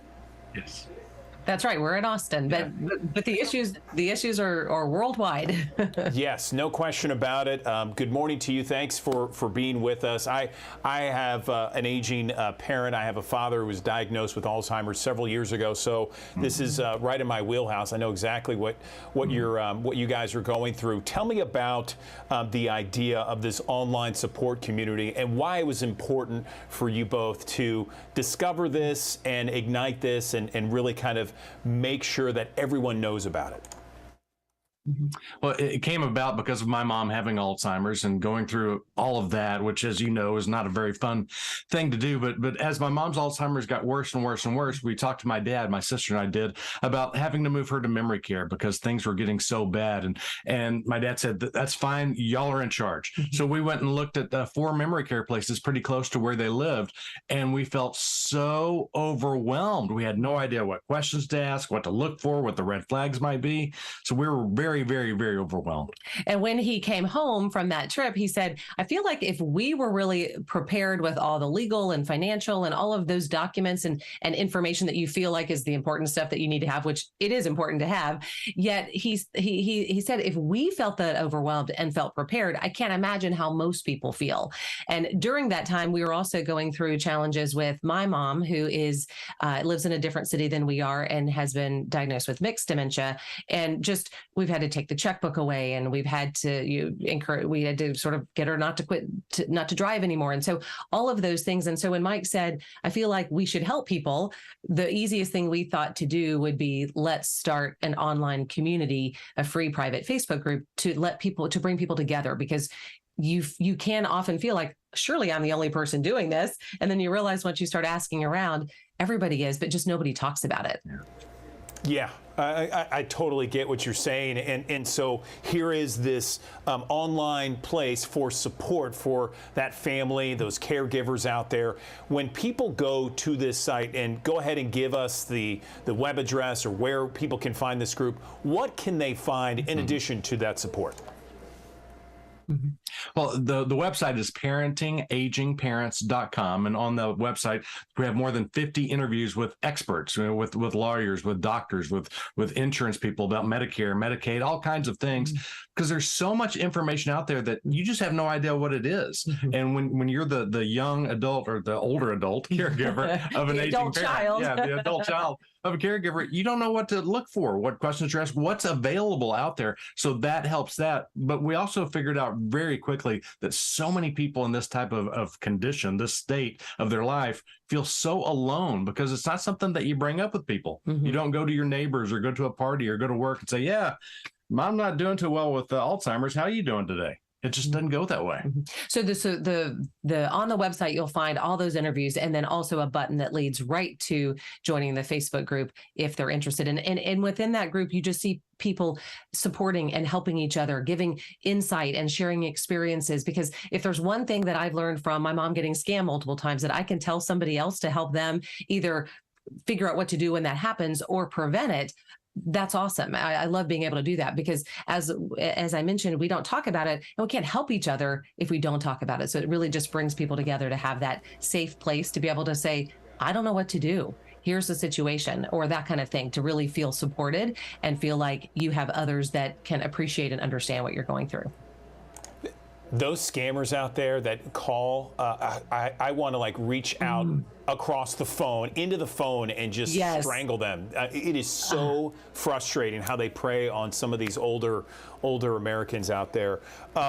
Tell me, when you are kind of looking and set up this site, parentingagingparents.com, what are some of the biggest questions that you guys get on the site?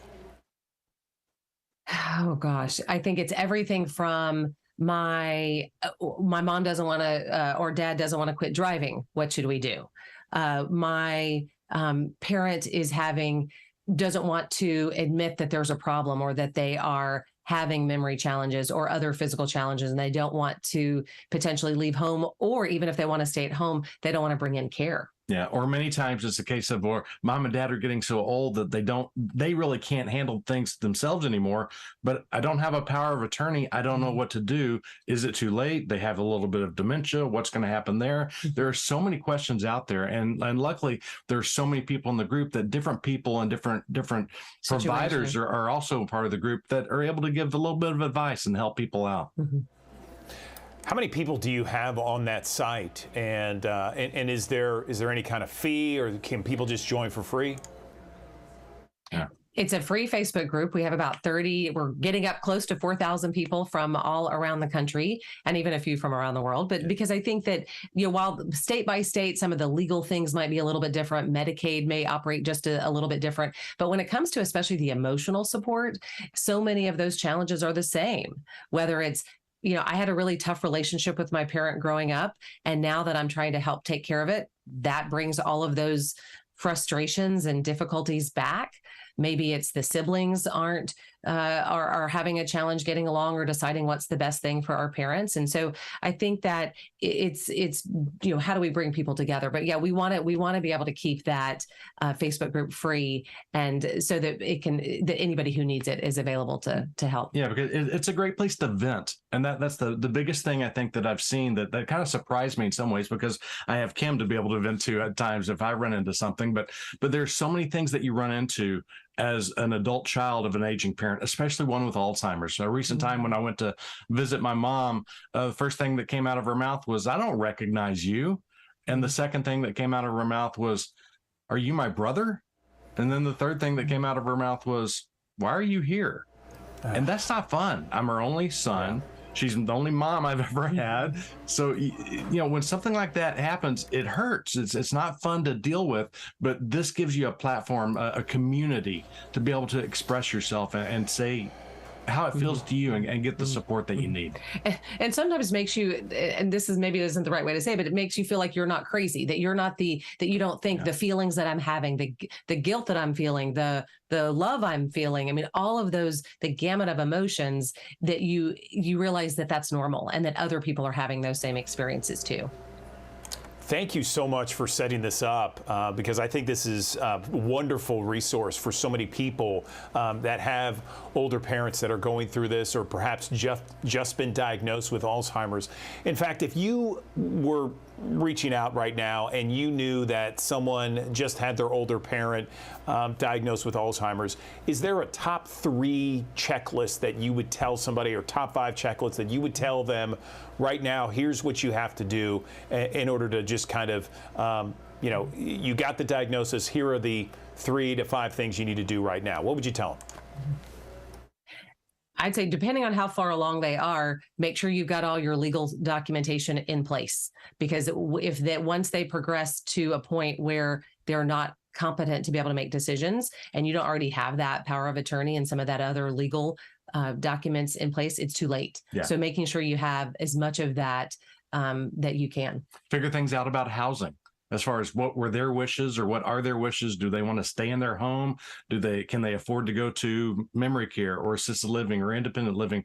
You know, what's the situation with housing to make things easier there? And then I think educating yourself just as what to expect, because Alzheimer's or other dementias are not necessarily, it's not an overnight thing generally. And so there's going to be time to be able to prepare a little bit and know what to expect, and be able to find those people that can support you as you're going along the way. Mike has a friend whose parent is one stage ahead, and so he's been a great resource for Mike to be able to kind of know what to know what's coming next. And, you know, within our group, we have so many people. I think dementia in general, which is, as we've learned, is just one type.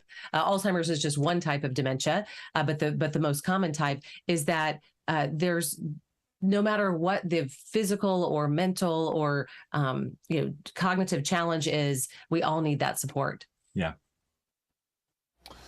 Well, Kim and Mike Barnes, we appreciate you, and we appreciate everything that you're doing. ParentingAgingParents.com. Thanks so very much for not only creating this site, this online resource for everyone, but also giving some tips and some friendly reminders for everyone out there that's going through that. God bless you both. Thanks. Thank you so much. Thank you. A teen who got shot during her prom after party in Mississippi can't stop thanking the person who she says saved her life. Amber Sprady has this story. Thank you. You're welcome. I've told him thank you like a million times. This bond formed during one of the most traumatic moments, but one also made to last. That's Lauren Lawless and Waveland Police Sergeant Troy Bordelon, an officer who found her shot down on the scene and remained by her side. I just stayed with her the whole time and let her know what was going on. Amid the chaos and tragedy of the night, Sergeant Bordelon went beyond the call of duty to help, even when an ambulance arrived. My son's 14, and I would want somebody to do everything they could to get him, to a hospital as quick as they could. So I made a decision just to escort her all the way to Gulfport. Lauren spent 4 days in the ICU. She returned home about 1 week ago, spending Mother's Day with one grateful mom. She's not going to let this beat her. She has her mindset that she's going to recover and make a full recovery. And that she is. Think about it. So it's only been like 2 weeks and I'm already doing this good. Think about like 4 weeks. It's going to be like 2 times better. Stronger and stronger day by day. On the bullet's way right through her, she suffered 2 broken ribs, as well as nerve damage in her left leg. All the documentaries and everything, you never expect it to be like in your town or your family or you. Her family and friends calling her survival nothing short of a miracle. But she insists she wouldn't be here today without her newfound friend in blue. Y'all are shown in such a negative light. And this happening to me showing like y'all actually really like help people. Like y'all aren't the stereotype everybody makes y'all out to be. Y'all actually save people. Y'all save me. That's what we signed up to do.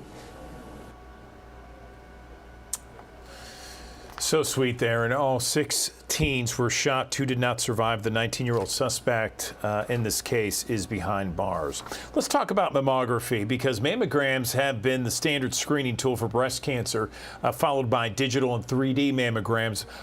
Most mammograms are the most effective tools for women with dense breast tissue?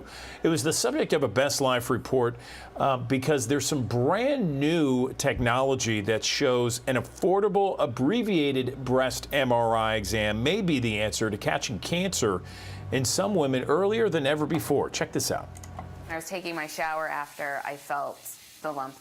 I was diagnosed with stage 1B invasive ductal carcinoma. Tessa Gauzy's story is an all too common one. I have no family history. But less than 10% of breast cancers are hereditary. That's why a yearly mammogram is vital to catch cancers before it's too late. Our goal is to detect cancers when they are small, at their earliest, most treatable stage. But the denser a woman's breast is, the harder it is to detect tumors early. Mammography picks up about 4 cancers per 1,000 women.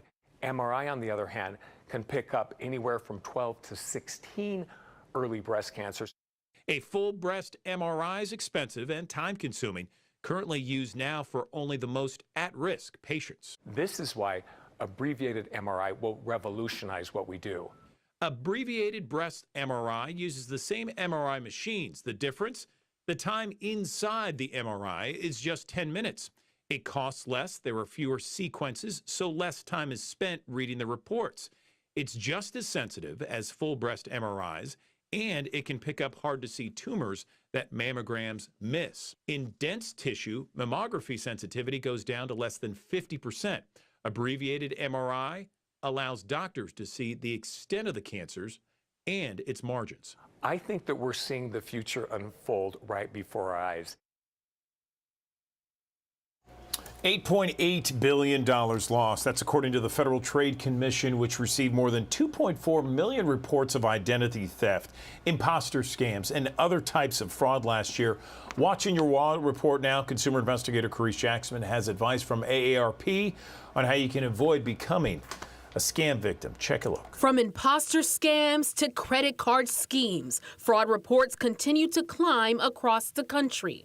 Consumer advocates from the Better Business Bureau and the AARP are hearing from people concerned about scammers targeting their personal information and money. We serve over 400 people every day who think that they might have been victims of fraud or even have a question about a fraud situation. That's why Amy Novziger with the AARP says they've recently issued a fraud survival guide that covers common schemes and how to protect yourself from them. We really want to bring people back to the basics when it comes to fraud and take some proactive steps that they can do for themselves. The first step is simple. It starts with what you have in your wallet or purse. Novziger says many people still carry personal information that scammers are just waiting to grab. There are a lot of people who are still carrying their Social Security cards in their wallet. That is a gold mine for a criminal if you lose it or if they steal it. So take your Social Security card out of your wallet. Novziger says it's also important to protect yourself against identity theft. A lot of people just still have the comfort level of writing a check, and criminals know that they can steal these, wash it off with a quick little chemical compound, and then rewrite that check for whatever amount they want. Do not put any of these checks in your outgoing mailbox, and really don't even put them in a big blue mailbox. Take them directly to the post office or consider some sort of e-pay. And then there's the all too common email and social media scams, where fraudsters often pretend to be a legitimate business. Novziger suggests doing a privacy check regularly on any of your social media pages. What you want to do is not allow anybody to friend request you that basically you don't know or have any connections with. This is a way that a lot of scammers victimize, their targets is through social media. So we need to do what we can to protect our social media pages. Small but quick fixes in your life to help fraud-proof your world. With this Watching Your Wallet, I'm Carice Jackman. Okay, May is National Trauma Awareness Month, and this year at Regional One Health, the focus is on roadway safety is no accident. That's the theme, roadway safety, no accident. And there are plenty of, I guess you could say, overly enthusiastic drivers on I-240. That is putting it a very nice way. it might be a good time to just kind of remind people about some good safety measures, some friendly reminders about road safety tips and ways you should be driving, dealing with distracted driving, maybe drowsiness driving, speeding, that sort of thing. Because across the country, believe it or not, there is a rise in motor vehicle related injuries and deaths. Let's bring in Josh Dougal. He's with the trauma department there, the Elvis Presley Trauma Center at Regional One Health. He's the program manager. And Josh, good morning to you. I want to start with some of the issues that you see each and every day at Regional One. Tell me about some of those significant injuries that are treated there when it comes to road safety. Good morning. Absolutely. Good morning to you. Thank you for allowing us to talk about the roadway safety is one of the initiatives that we need to be really focusing on. So as you all may know or may not know, Regional One and the Elvis Presley Trauma Center is the only trauma center in 150 miles in every direction. So we truly care for the entire community here when at their most hour of need following a traumatic injury. Car accidents represent about a third of the total number of patients that come through here. So over 2,100 people are treated for car accidents at our trauma center, and most of them are quite severe. Okay, 21 different, 21 car accidents. Is that in a given month or? No, 2,100 in a year. So in 2022. Gotcha. So yes, over 2,000 patients coming in here. Wow. That okay. My understanding is that one of the main reasons why there are so many car crashes is that people are distracted inside their car, whether it's the radio or, essentially the computers, the dashboard, or just the phone. I mean, gosh, it drives me nuts when I'm driving at night or early in the morning and the sun isn't out yet, and I see the glow of the phone in people's face while they're driving. How bad is distracted driving from your perspective, Josh? Yeah, we know that distracted driving absolutely increases the rate of car accidents. As you just said, there is literally a computer that sits inside of your car, and people seem to take precedence over making sure that they're logged in or plugged in or have their playlists up or their music set before they ever even really start paying attention as to where they're driving. And one of the things they're forgetting is wearing their seatbelt. So taking a look at our information from our trauma center here, about 50% of people that come into our trauma center involved in a car accident aren't wearing their seatbelt. And what that does to you is it doubles the chance of you actually dying from your injuries while you're at our trauma center. And that's not even talking about the people that may pass away at the car wreck scene before they ever even arrive to us. So it's huge to be thinking about reducing the ways that you're being distracted by driving. And then also remember those key fundamentals of just buckling up is so important. So, I mean, when I'm driving on 240, so after this is done, I'm going to be going on 240 there, and the weaving in and out of some of these cars that are going at a high rate of speed, I mean, what's the best way to just kind of guard against some of these overly enthusiastic drivers, let's just say? Well, I love the way that you put that. Always trying to put a smile on the driving habits of some of our colleagues out on the road. But I think the most important thing that we can do is to be active drivers and use defensive driving techniques. So again, making sure that you're distracted as little as possible, always trying to do what you can to anticipate what somebody else may be doing in front of you. Remembering back from whenever we all took our driver's test and they talked about appropriate following distances in front of the car that is in front of us, and making sure that you're ready for an evasive maneuver. Again, hands at 10 and 2 on the steering wheel is always important. Making sure that you're wearing appropriate shoes so that you can control your accelerator and gas pedal and brake pedal are all really great tips. Okay, fantastic. And when it comes to drowsy driving, because we also see that, and I work a very different schedule. I come in early in the mornings at like 4 o'clock, and then I leave at about noon time. That kind of schedule, you see all kinds of different people with drowsy driving. How much of an issue is that? Yeah, it's really hard to actually put a direct number on it, but we do see that our car accidents do seem to peak, not only late at night, but early in the morning. We know that the culture of the United States is that for people to work, and to not really take care of themselves and always kind of relying on things to keep themselves awake, such as caffeine or loud music, which again doesn't really pay off whenever we're thinking about driving and making sure that we're actually alert and able to avoid those accidents. Okay, so anything else? I mean, you've talked about making sure you're buckled in, be defensive when it comes to these overly aggressive drivers, trying to stay alert as much as possible when you're behind the wheel. What else can we say that you haven't touched on, Josh? Yeah, I would say one of the things that really is key is modeling good behaviors. So as we are all adults in our cars, we're driving around, if anything that we can do to model good behaviors to our younger drivers. So if our kids see us as their parents wearing our seatbelts and staying off of our phone and lessening the chance of having that distraction and also being properly restrained, that'll really pay off to our children who are going to eventually become the drivers.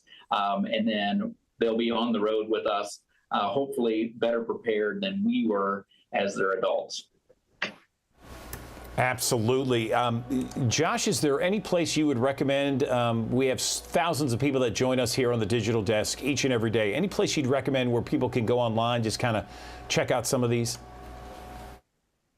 Absolutely, yes.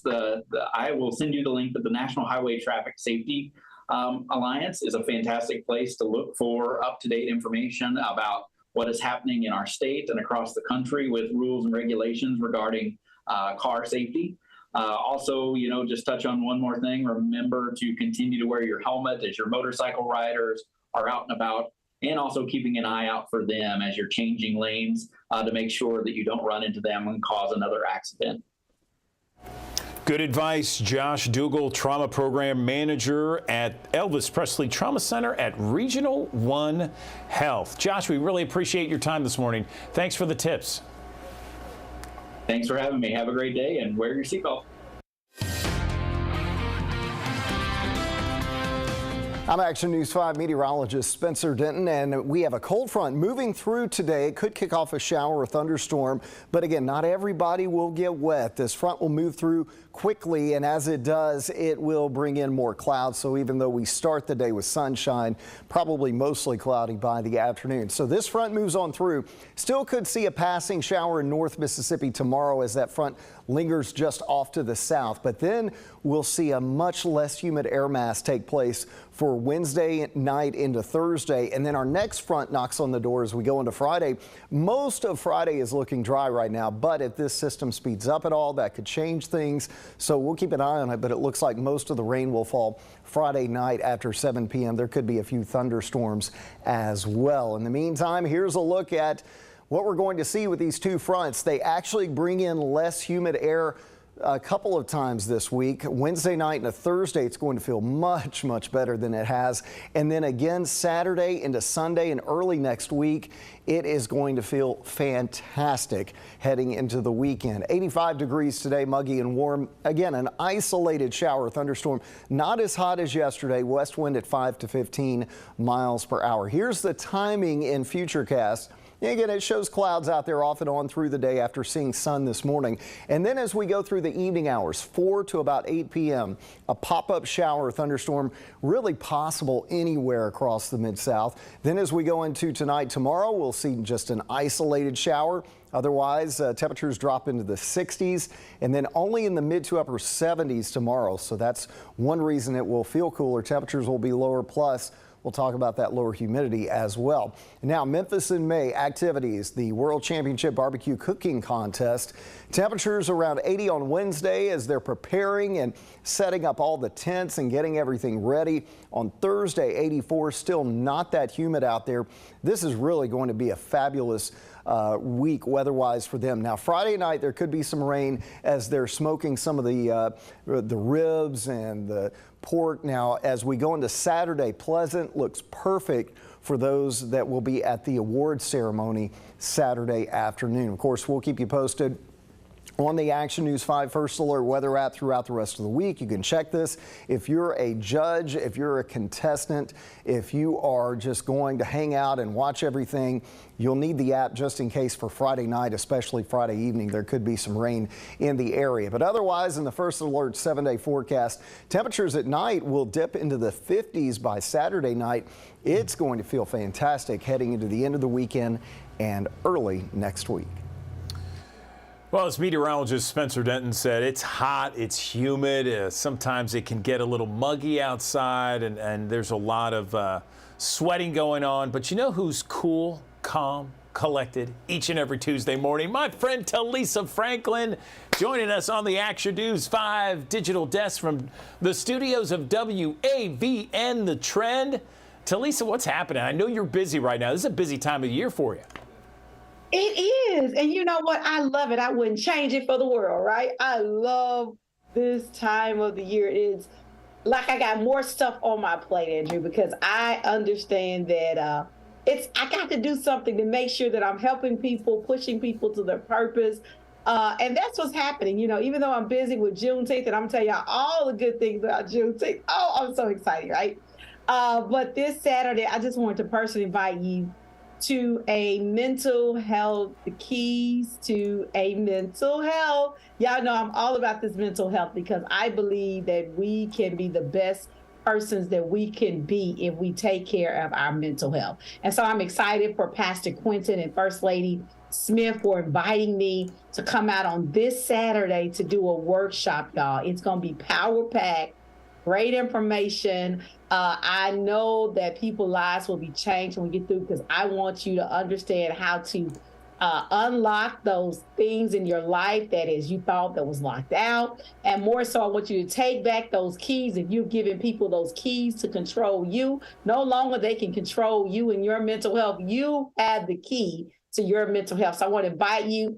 Registration is absolutely free. Cost you absolutely nothing but your time to spend your Saturday morning with me. Yeah, spend your Saturday morning with me. So we're going to do that. Greater Pain Chapel AME. I'm excited. Thank you all for having me on this Saturday. You want to be in the place? Go ahead and register. Reach out to the church. And definitely, I cannot wait to see y'all on this Saturday as we just dive into getting our mental health all safe, all great, all again. Yeah. So I'm excited about that. But then y'all know Juneteenth is coming up, right? Juneteenth. Yes, I get really excited about Juneteenth. Let me tell you why I get excited about Juneteenth. Because Juneteenth in Memphis is just not about one day, and we celebrate that, but the whole month, y'all. We have so many great things planned. And so one thing that we needed to combat, and we started it last year, was there's infant mortality is happening right here in our city. And so we said, what can we do? What can we give moms the freedom of? So last year we had a pleasure of doing a community baby shower empowerment luncheon. It was absolutely beautiful, right? We had mental health partners. We had partners that was giving all the good information you need to make sure that you're a great mommy in this season. There was so many health and wellness vendors and so many people that's giving out free information and free stuff. And we had a great time. We had the 360 going on. We had great entertainment. We had great food. I'm so grateful. We have it at one of Memphis's premier facilities, the Kent in the Snuff District. But listen, if you're pregnant, and you got a little bundle of joy in your belly, I want you to register, and I want to personally invite you to our community baby shower empowerment luncheon. Listen, go ahead and register, and we'll send you all the information because we want to give you an amazing shower that you can say, man, Memphis did it for me. One of the joys, Andrew, that I got last year, one of the mommies walked up to me and she said, thank you. She said, she thanked me for giving her a baby shower that she said she never could have afforded to have for herself. And that touched my heart because we just don't do it to do it.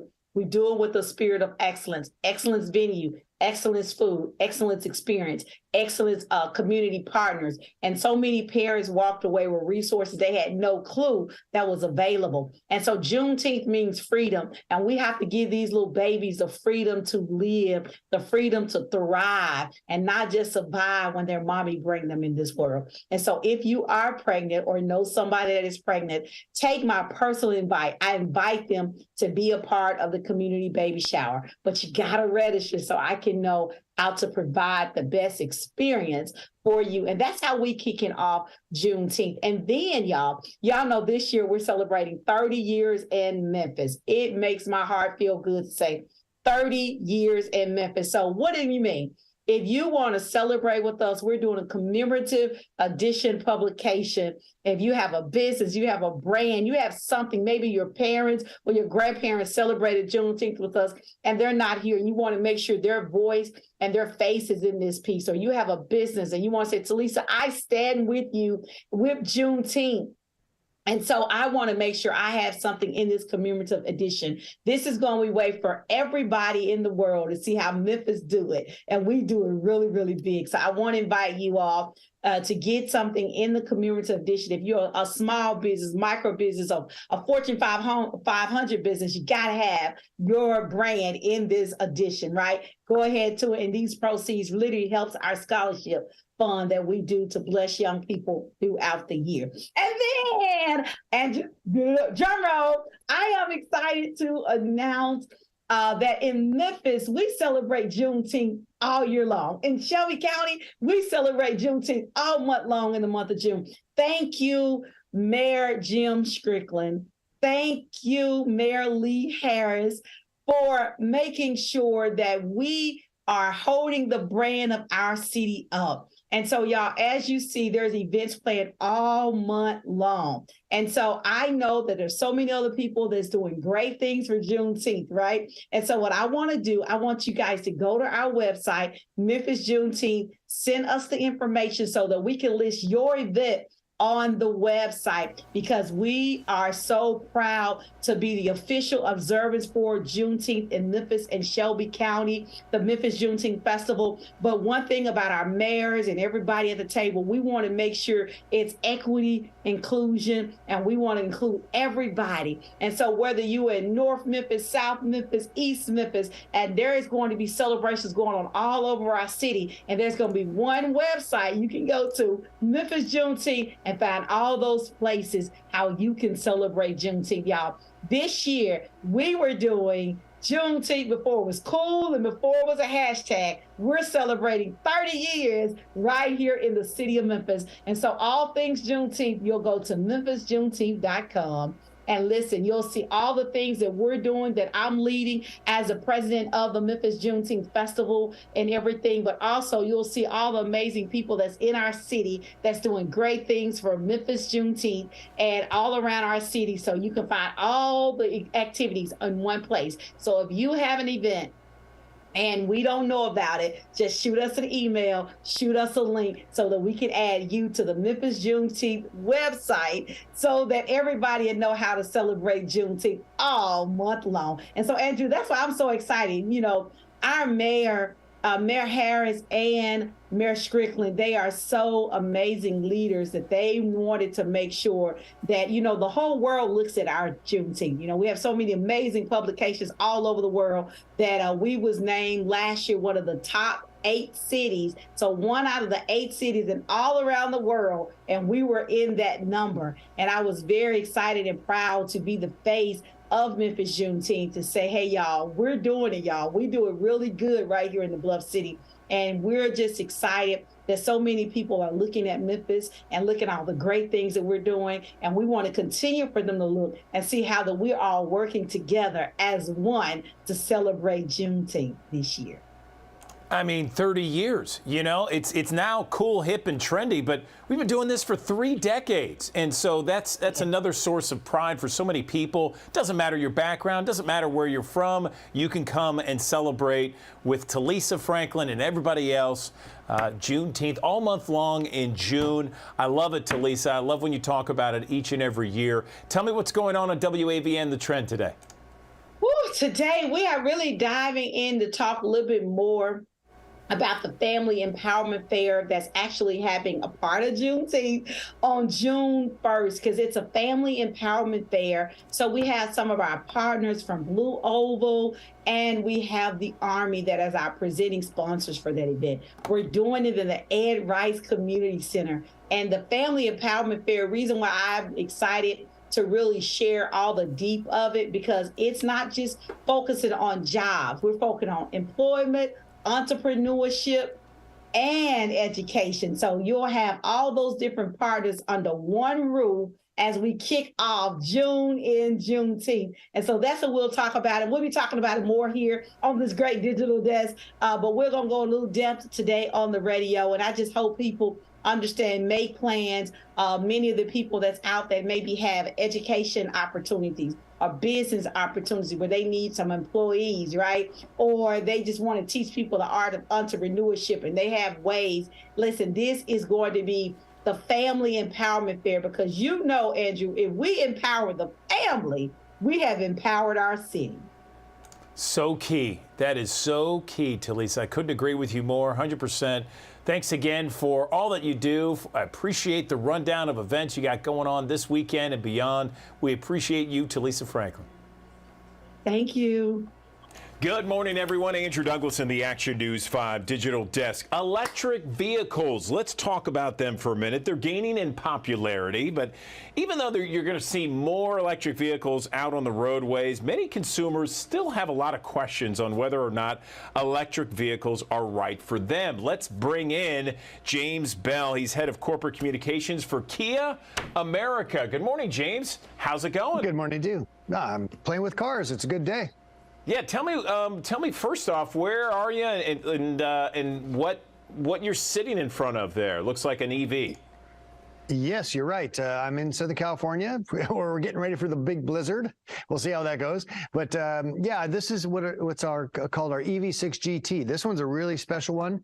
Has about 576 horsepower to 0 to 60 in a little over 3 seconds. Takes on and beats a lot of Ferraris and Lamborghinis. So we're pretty excited about this car, and people seem to be loving it too. It's been on sale for about a year now, and we can't make them fast enough. So tell me more about the idea of electric cars, because there's so many people that are very apprehensive to go to EV vehicles, or EVs, I should say, because they're just used to gas powered. There's more flexibility. There's a lot more autonomy, according to some people that have gas powered vehicles. What would be your best argument for EVs? You know what? It's not even an argument. It's just recognition of this phase that we're in. I like to equate it back to what it must have been like when people went from horse-drawn carriages to gasoline-powered cars. You know, there was a lot of folks that said, well, this gasoline thing will never work. There's not a gas station on every corner. This is, I just feed my horse hay and away it goes. We're in that same kind of premise right now with this transition time. I think, however, we're going to see the transition happen a lot quicker. So if somebody, has an incredibly long commute or needs to drive to grandma's house on a regular basis, then maybe a gasoline-powered car is the best choice today. But in a very short amount of time, the electric vehicles are going to be a better option. And by the way, for most Americans, which drive on the average about 28 to 30 miles a day, imagine if you never had to go to the gas station again. Imagine every time you left your home, you had so we call it a full tank of gas or a full state of charge. It's a very luxurious experience. And I think once people try it, they recognize that this is probably a better option for their families. But again, this is transitional. We're not just going to suddenly get rid of all gasoline stations and gasoline powered vehicles. We're in a transition time. And over time, it will eventually evolve towards electric. There's a lot of questions, James, about the power grid. I don't know if you could speak to that, but, a lot of people concerned about the power grid being able to handle the demand of electric vehicles. If there is this demand and it increases over time, there's a lot of people that say the power grid just can't handle it. Well, I think they're being a little short-sighted there. You know, the industry, the government, you know, the entire infrastructure system recognizes that this is the future. It's going to happen, folks. It's going to get that way, but it's not going to just happen tomorrow. There's going to be investment. There's going to be upgrading in facilities. It was newsworthy back in the summertime here in Southern California. We had a series of very warm days, and there was a short period of time when the government, state government said, please back off use of too much electric power. And then that suddenly became, oh, now I can't charge my car. It's an isolated incident, very, very rare. And I think it is not recognizing the fact that there is this huge multi-billion-dollar investment going on in the infrastructure to prepare for this day when we all drive electric. Because again, this day is coming. It's not tomorrow. It's not in 5 years, but it's coming. A lot of people concerned about, one, how long it takes to charge a vehicle, and two, the distance that people will travel with one charge. Sure. There have been a number of different independent journalists that have taken, for example, other vehicles, trucks and that sort of thing, to various charging stations. It takes forever, or there's an extraordinary long wait in line for a charger to become available, and then once you get there, it takes forever for that battery to be charged. Tell me about the vehicle that you're sitting in front of. Yeah, no, it's a great question. So we're really proud at Kia. All of our electric vehicles have what's called 800-volt charging systems available. So built in is the ability to basically take on a level 3 charger, of which the number of those is incredibly increasing all across the country. It can go from a 10% state of charge to over 80% in about 18 minutes. Now, stop and think for a moment. When you go to the gas station, you know, plug in the nozzle, walk into the station, get a Gatorade, go to the restroom, get a snack, come back, maybe throw away some garbage, clean the windows. It's probably a 10 to 12 to 15 minute project anyway. So I think once we see this level 3 charging, again, which the Kia vehicle is already prepared for, that will really wash away some of that. But again, I know the kind of journalist trips that you're talking about. It does take a little more time and coordination to use a vehicle on, say, in a long distance or a cross-country trip today. And that's why gasoline-powered cars are still here, and they will continue to be here for some time in the future. But we're in this phase. We're going towards that place. And I think, you know, have me back on your show in 3 or 4 years, and I think that concern about having charging stations available and ability to high-speed charge, or what's called level 3, will be in a much more advanced place than it is today. And that's the nature of transitional times. How long does a charge last? How many miles? And how much does that car retail for? Well, we have several different versions of this vehicle. This one gets about 250 miles on a charge, but again, this is faster than many Porsches and Ferraris. So this is a special one. But we have another version called the Wind and the EV6 GT line, which average about 280 to 320 miles on a charge. And that's more than enough. As I mentioned earlier, average American drives about 28 miles per day. So as you can see, you wouldn't even need to charge every day to use a vehicle that has in excess of 300 miles of range on a full charge. All right, James. Well, listen, we appreciate your time. Thanks for talking with us about electric vehicles and the landscape and how it looks to be changing over the course of the next several years. Appreciate it. You're welcome. Thank you. Good news for those looking to rent in Arkansas. Rapid increase of rental rates from the pandemic beginning to slow down finally. Insurance comparison site QuoteWizard released a study showing rent in Arkansas spiked 25% since 2020. Good news is Arkansas still has the 4th lowest rent in the country, with an average apartment rent of about $742. Zillow says before the pandemic, rent grew nationally at about 4% a year. More good news at the grocery store. The price of eggs has gone down. Last week, Midwest large eggs, just 94 cents a dozen. Wholesale, that's down from $5.46 a dozen just 6 months ago. Wow. So what's behind the huge price swing? Well, last year, deadly flu wiped out a significant number of hens and reduced supply. On top of that, farmers were dealing with higher costs of feed and fuel. TV personality Guy Fieri is opening his first restaurant in Mississippi. He is the mayor of Flavortown, of course. That's the way he proclaims himself. The opening of Guy Fieri's Tunica Kitchen and Bar. It's set to open at Horseshoe. 224-seat restaurant will feature American-style dishes, things like Guy Fieri's trash can nachos. The restaurant's set to open this summer. No official date yet, but certainly we will be waiting. And today, speaking of food, National Barbecue Day. Better place to celebrate that than the barbecue capital itself, Memphis, Tennessee, to make this holiday even more special. Hey, look, the World Championship Barbecue Cooking Contest starts tomorrow, and if anyone else in your city tells you that they have the best barbecue, you can call them liar. Time of year is when people really like to spend a lot of time outside, whether that's camping, hiking, you name it. People like to enjoy this nice weather. But of course, you always have to worry about risks, things like Lyme disease and ticks this time of year. So joining me now to talk a little bit more about this is Dr. Jeff Mullins. He is a primary care physician with Methodist Medical Group. Dr. Mullins, good morning. How you doing? Good morning. I'm doing well. It's a beautiful day outside. I know. Let's just take another live look and just take it in and enjoy this, because I hate that I'm inside stuck at work right now, but I'm looking forward to a really nice weekend. I'm probably planning to be out in nature. So, of course, the focus this morning is talking about ticks, Lyme disease. I guess to just start things off, let's just talk about, a lot of people hear about Lyme disease, but what exactly is it? Lyme disease is a bacterial infection that's carried by ticks. Predominantly the Burgdorferi tick, or what some people call the deer tick. It's a pretty common disease, actually. It's a lot more common than people think. It's just not as common down here in the South as it is up in the Northeast and the upper Midwest. There's a lot of discrepancy. If you go online and do a little research, a lot of discrepancy in the number of cases that you see every year.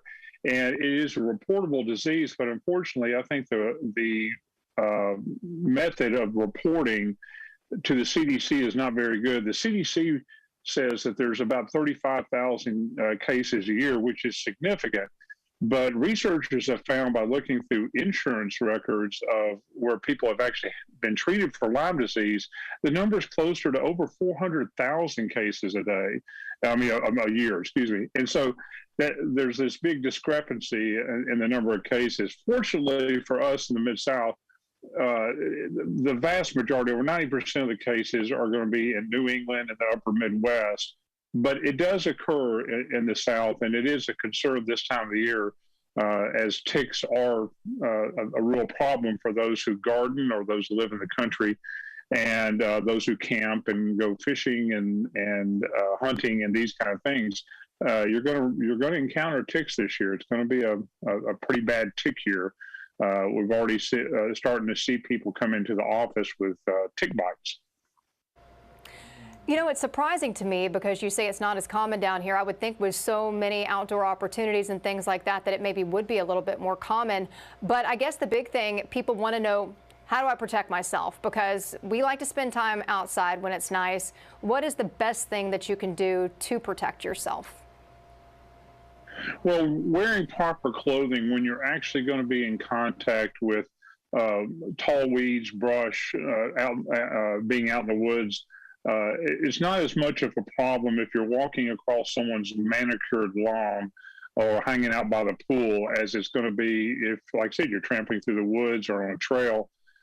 Ticks like to get on weeds and bushes that are near where people or animals will actually walk by and brush them. And I've actually seen them on the edge of a weed with their arms up like this, just waiting for something to come in contact with something. So the best thing to do is to wear proper clothing. And by proper clothing, if you're going to be in a tick-infested area, one of the things you may want to consider doing is wearing long pants and long sleeve shirt. Now, it gets really hot in the summer and the peak of tick season, and that's kind of a tough thing to do. And you got to be careful about overheating as well. So if you're going to be in an area where you may contact ticks and you're going to wear long sleeves, long pants to do things like gardening, you need to be out there for early in the morning doing it before it gets too hot. But if you're going to be out, you're just a regular person out tramping in the woods on a beautiful summer day, you probably want to make sure that you're using a insect repellent that contains DEET, and you want to make sure that you spray on your exposed skin areas, not only to protect you from ticks, of course, but from things like chiggers and mosquitoes. Mosquitoes can carry things like West Nile fever and encephalitis, so you don't want to be getting bit by mosquitoes either. But the same insect repellent will work on ticks as well. We would take our socks and pull them over the end of our pants legs so nothing could crawl up into them. Honestly, it looks kind of goofy, but it does work to prevent you from getting ticks on you. But using DEET around the cuffs of your pants and around your waist and around on your arms, it will be pretty protective for repelling ticks. And that's what I recommend is a good insect repellent. Some good advice. I know that I've been that one myself, that when I've gone out hiking, I wear, kind of some lightweight hiking pants, and then I do pull the socks over because it works. I think it's a good tip, It does work. Yeah. And so I'm going to use the trick with a DEET too as well, because obviously mosquitoes are bad enough here, and if that's an extra layer to protect me from ticks, then I'm saying count me in.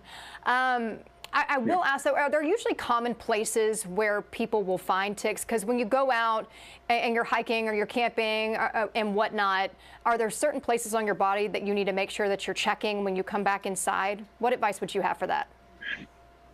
Yeah, first of all, if you've been outside and you've been in the woods or you've been doing some gardening where you're concerned that you may have come in contact with ticks, the first thing you want to do when you come inside is you want to go into the bathroom, take off your clothes, okay?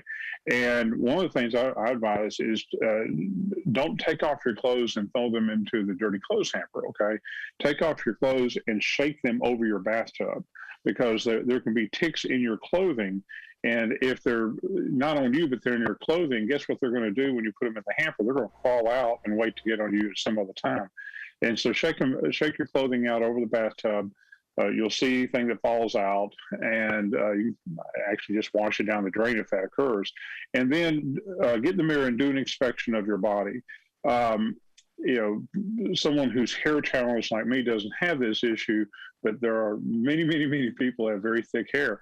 And if it gets into your scalp and starts to attach there, you may not even know it until it's been on you for quite some time. Early detection of a tick attaching to you is important. Some experts believe that a tick has to be on you for about 24 hours before you can actually be infected with a tick-borne disease like Lyme disease. So getting the tick off of you in a prompt manner is very important. While we're talking about that, what do you do if you find a tick? Okay, well, there's lots of old country kind of things that people do. Paint the tick with nail polish so it suffocates and backs out. Touching it, lighting a match, blowing it out, and touching to the back of the tick. I don't recommend any of these things, because if you disturb the tick to that degree, it can actually regurgitate into your body, and what might have not been a disease-causing exposure may then become one. What you want to do is you want to take a pair of tweezers, and you want to get as close to the head as you can, clamp down on the head, and as gently as possible, but pull back very slowly. Don't jerk it out. Pull back very slowly. The tick will release, and then you need to dispose of the tick. There's a few ways you can do that. They're very difficult to crush. They have a very, very hard shell. You can do it, but it's very, very hard to do. We live out in the country, and we have a septic system. So what I do is I flush it down the toilet, because once it goes down the toilet, it's not coming out anywhere and getting anybody else. The other thing you probably want to be considerate of this time of year are your pets, okay? They have lots of products now that repel ticks and fleas and these kind of things off your animals, but it's not a bad idea if your dog's been out rolling around the yard and that kind of stuff, when they come in, just to give them a quick brush down. And because if the tick gets on the animal and it tries to implant, and this medication it's on causes the tick to be repelled, it'll drop off the dog in your home, and then you have a problem. So kind of giving Rover a quick once over with a brush to knock off any ticks that may have attached, may have climbed onto your dog is not a bad idea either. Another thing you can do, I think in family medicine, we're real big in prevention. And one of the things you can do to prevent this from becoming a problem is treat your yard. And there are several good products. Some of them are granular, some of them are sprays. You want to be careful if you have small children. You want to read labels about how long after you apply something to your yard before you can let your pets come in contact with it. But they have some very good products that are very good at killing things like ticks so that your yard won't be a problem. And I highly recommend doing that this time of year as well. Good advice. And I know you were talking about, I think a lot of people's first instinct when they have a tick on them is try to get it off of them as quickly as possible. So that was some good advice with the tweezers and making sure that it's a slow process. I'm wondering though, I've heard about people doing this too, if they do find a tick on them and they remove it to maybe put it in a Ziploc bag in case if there's a way to identify if maybe it would be one of those ticks that would have Lyme disease. Is that something that people should think about doing if they're concerned about it? Yes or no? Not really. I mean, the vast majority of tick bites do not result in any disease, and that we probably should talk about that as well. When do you get concerned if you have had a tick on you? What do you need to do after you remove it? First thing, let's talk about something that's very common, and it's a skin reaction to the proteins that are in the saliva of the tick. These are not proteins that belong in your body. Your body sometimes is very adept at recognizing this and can react to it quite vigorously. It's not uncommon that some hours after you've removed a tick, you'll look down there and there'll be a red spot and you go, oh my gosh, it's giving me something. Not really. That's probably more of an allergic reaction, a tissue reaction to what we call arthropod proteins that are in the saliva of the tick. So what you want to do is just watch that area. And so it's not a bad idea after you remove the tick to put a little dab of antibiotic ointment on there, but that won't prevent that kind of reaction because the reaction is not an infection. The reaction is almost like an allergic reaction. With Lyme disease, the classic presentation is that red spot will develop kind of a target lesion, looks like a bullseye. That should be a big concern if you develop a bullseye type of lesion where you've removed a tick. But the more also classic presentation is what we call erythema migrans, which in Latin just means migrating redness. And so from the red spot that's there initially, you see this red area just spreading out from it. It typically doesn't hurt and it typically doesn't itch. That should be a concern. All tick-borne illnesses have some common features, rash being one of them. There's different rashes, for example, for Rocky Mountain spotted fever than there for Lyme disease, but a lot of the tick-borne illnesses will have a rash, fever, headache, and joint pains. And as a clinician, we look for at least 3 out of 4 of those as a measure of concern. So if you have someone that got a tick bite, they may not even have a rash. They may have removed a tick, and then maybe a week later, they're feeling bad. They're feeling run down. They're having a headache. They're having some joint pains, and they're having low-grade fever. Well, guess what? We still got COVID around, and those can be signs of COVID as well. So always keep in mind, hey, it could be COVID. Do a home test to make sure. But contact your physician or your nurse practitioner and say, look, I got bit by a tick. I didn't really have much of a reaction to it initially, but now I'm not feeling good. I'm running a little bit of a fever, and I'm kind of achy, and I have kind of a headache. Those are all warning signs to a clinician that you may have encountered a tick-borne illness. Testing for Lyme is a little sketchy. About 50% of cases will not be detected early. They'll be detected late. So this clinical suspicion based on symptoms is very important. So if you have these kind of symptoms, and again, just to reiterate, rash, fever, headache, joint pains, 3 out of the 4 is enough to really have a strong clinical suspicion. But as usual, if in doubt, contact your healthcare provider and talk to them about what's happened and maybe come in and be checked out. Some good advice for sure. And obviously the big thing that we're trying to do today is know how to prevent this. How do you keep from getting Lyme disease? But if someone does in fact get Lyme disease, what kind of impact does that have? What does it do to the body? Well, there's 2 considerations. One, if you develop symptoms, classic symptoms, and you're treated, you really shouldn't have any long-term, what we call sequela, things that happen to you long-term from Lyme. But the problem is where Lyme goes untreated. You can imagine if you got bit by a tick and you didn't break out in a rash, you kind of got a little headachy, a little tired, maybe some joint pains, a little low-grade fever, you might think you're coming down with something. And then if those symptoms kind of clear and you never got treatment, you're going to forget about it. And then weeks or months later, Lyme can really cause problems with significant joint inflammation, cardiovascular issues can occur. So you don't want to get to a point where that happens. Again, prevention, not getting bit by a tick at all is obviously the best thing to do. But if you do get bit by a tick, watch out for those symptoms. And if in doubt, see your healthcare provider. Now, some patients freak out when they get bit by a tick. They're so frightened because they've heard horrible things about Lyme disease, and untreated Lyme disease can be a horrible disease, but it's actually quite uncommon. Okay, so the chances are you won't get Lyme disease if you get a tick. But if you develop any of those symptoms, just seek attention promptly and you should be fine. But long-term problems from having untreated Lyme disease can be quite significant. One of the things that's discouraging to me as a clinician is there are some providers in the country that have kind of made a cottage industry as labeling people as having chronic Lyme disease based on the fact that they have antibodies to the Lyme organism.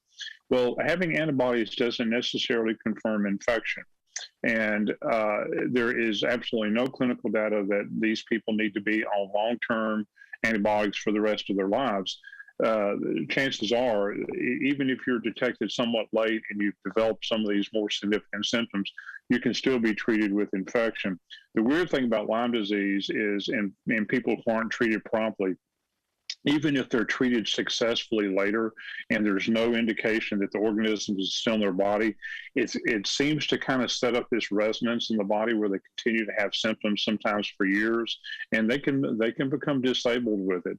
So again, prevention, not getting Lyme disease in the first place, is step number one. But we're going to get ticks. Okay, I get them, and I'm fully aware of how to avoid them, and I'll still get one now and then. The best thing to do is to be aware of what to watch out for and to seek medical attention promptly if you develop any of these symptoms of a tick-borne illness.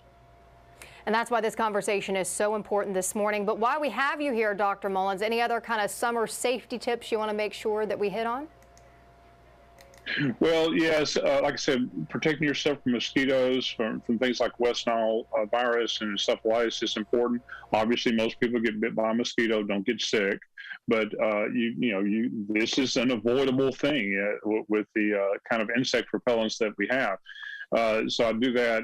The biggest problem in the Mid-South this time of year, as we get into the really hot days, it's heat exhaustion and heat stroke. So you want to be really careful, particularly if you already have health problems or you're older.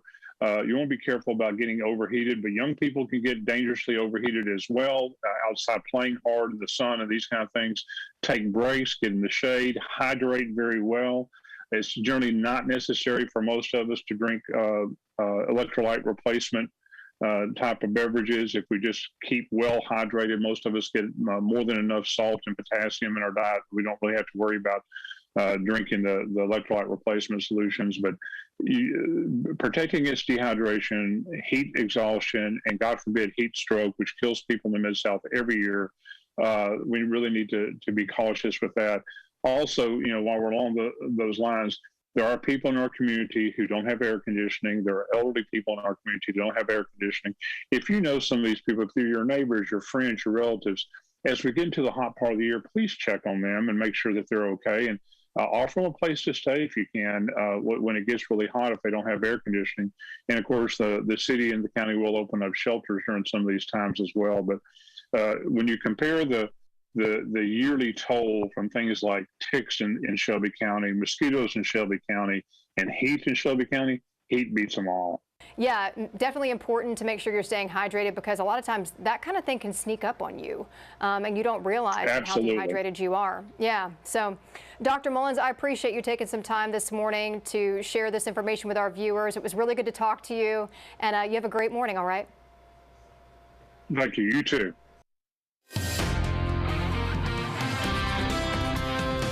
I'm Action News 5 meteorologist Spencer Denton, and we have a cold front moving through today. It could kick off a shower or thunderstorm, but again, not everybody will get wet. This front will move through quickly, and as it does, it will bring in more clouds. So even though we start the day with sunshine, probably mostly cloudy by the afternoon. So this front moves on through. Still could see a passing shower in North Mississippi tomorrow as that front lingers just off to the south, but then we'll see a much less humid air mass take place for Wednesday night into Thursday, and then our next front knocks on the door as we go into Friday.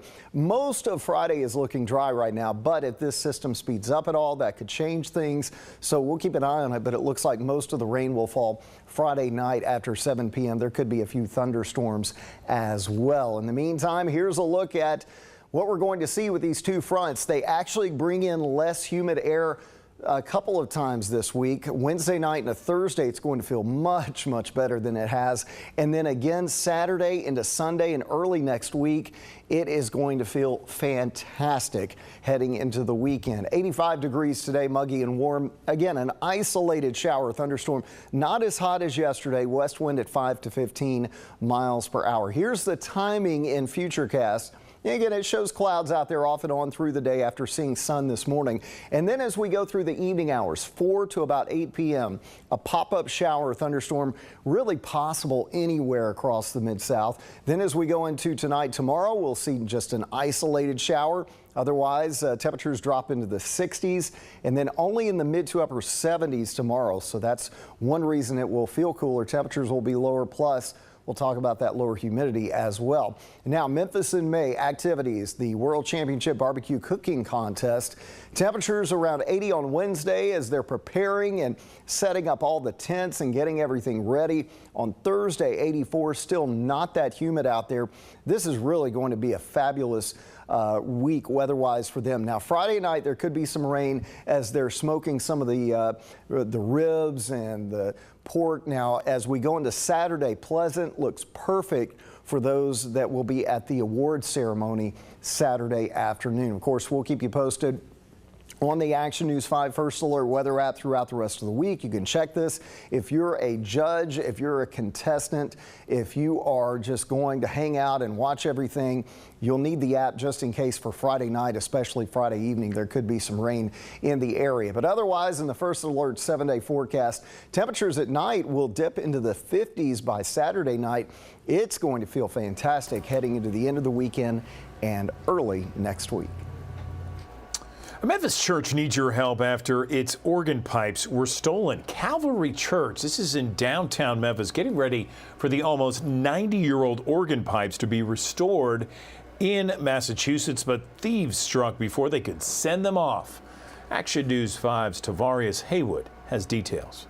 It's a devastating loss, and we're hoping that it's a temporary loss. For almost 90 years, Calvary Episcopal Church on North 2nd Street in downtown Memphis has used this instrument in weddings, thousands of church services, and baptisms. Calvary's organist and choir master, Kristen Lynch, says this is a tough loss. This is a really important instrument, not just to Calvary, not just to Memphis, but to the entire organ world. It's a very historic instrument. According to the police report, sometime during the night or early morning between May 13th and 14th, a yellow Penske moving truck was loaded with about 1,800 pipes was stolen near the east side of the church. It was quite a surprise to us to show up on Sunday morning and see our truck is gone. Also in the report, Joseph Rotella, the owner of Spencer Organ Company, told officers on the scene that the pipes had a value of almost $800,000, but there was a catch to the value. They have an amazing intrinsic value to this project. They're historic. It's going to be very hard to duplicate them. They don't have a lot of value outside of this organ, but they have a tremendous amount of value for the instrument here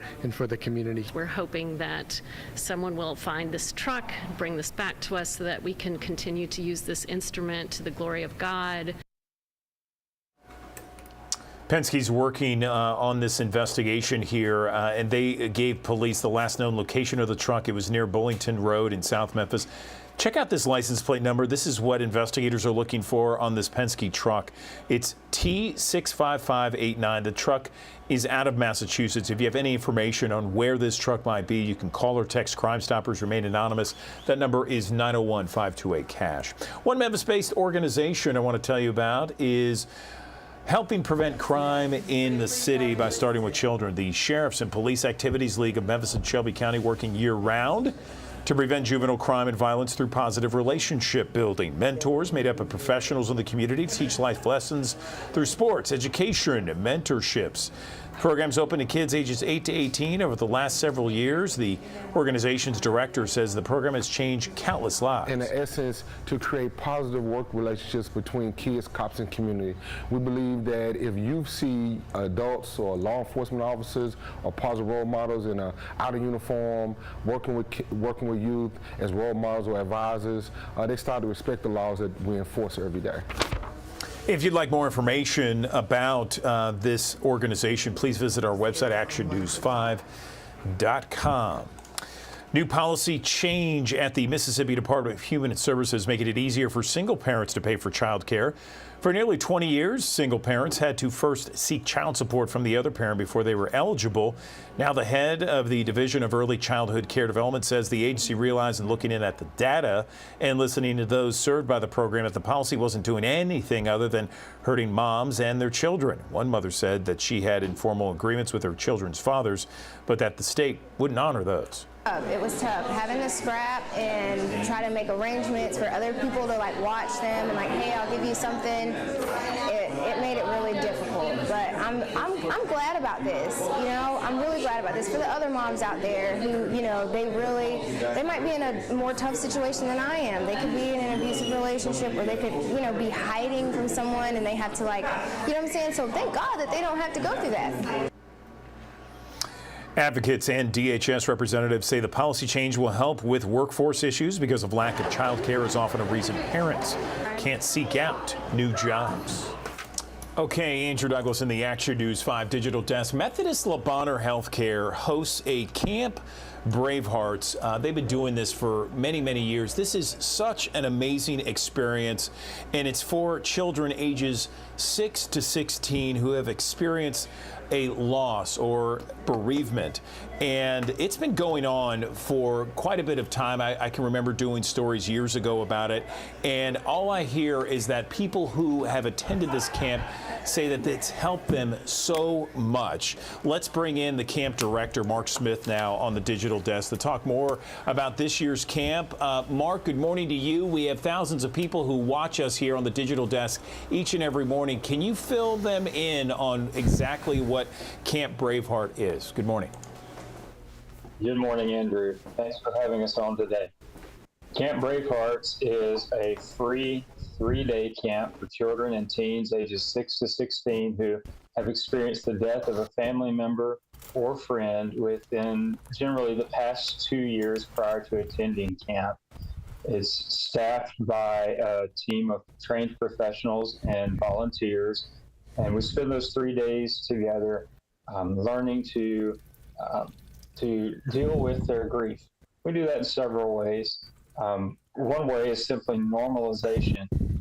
Truthfully, no one in society lives very long without being touched by loss of some kind, but as a society, we do a very poor job of acknowledging grief and loss. It's something we tend to keep behind closed doors and try to deal with on our own.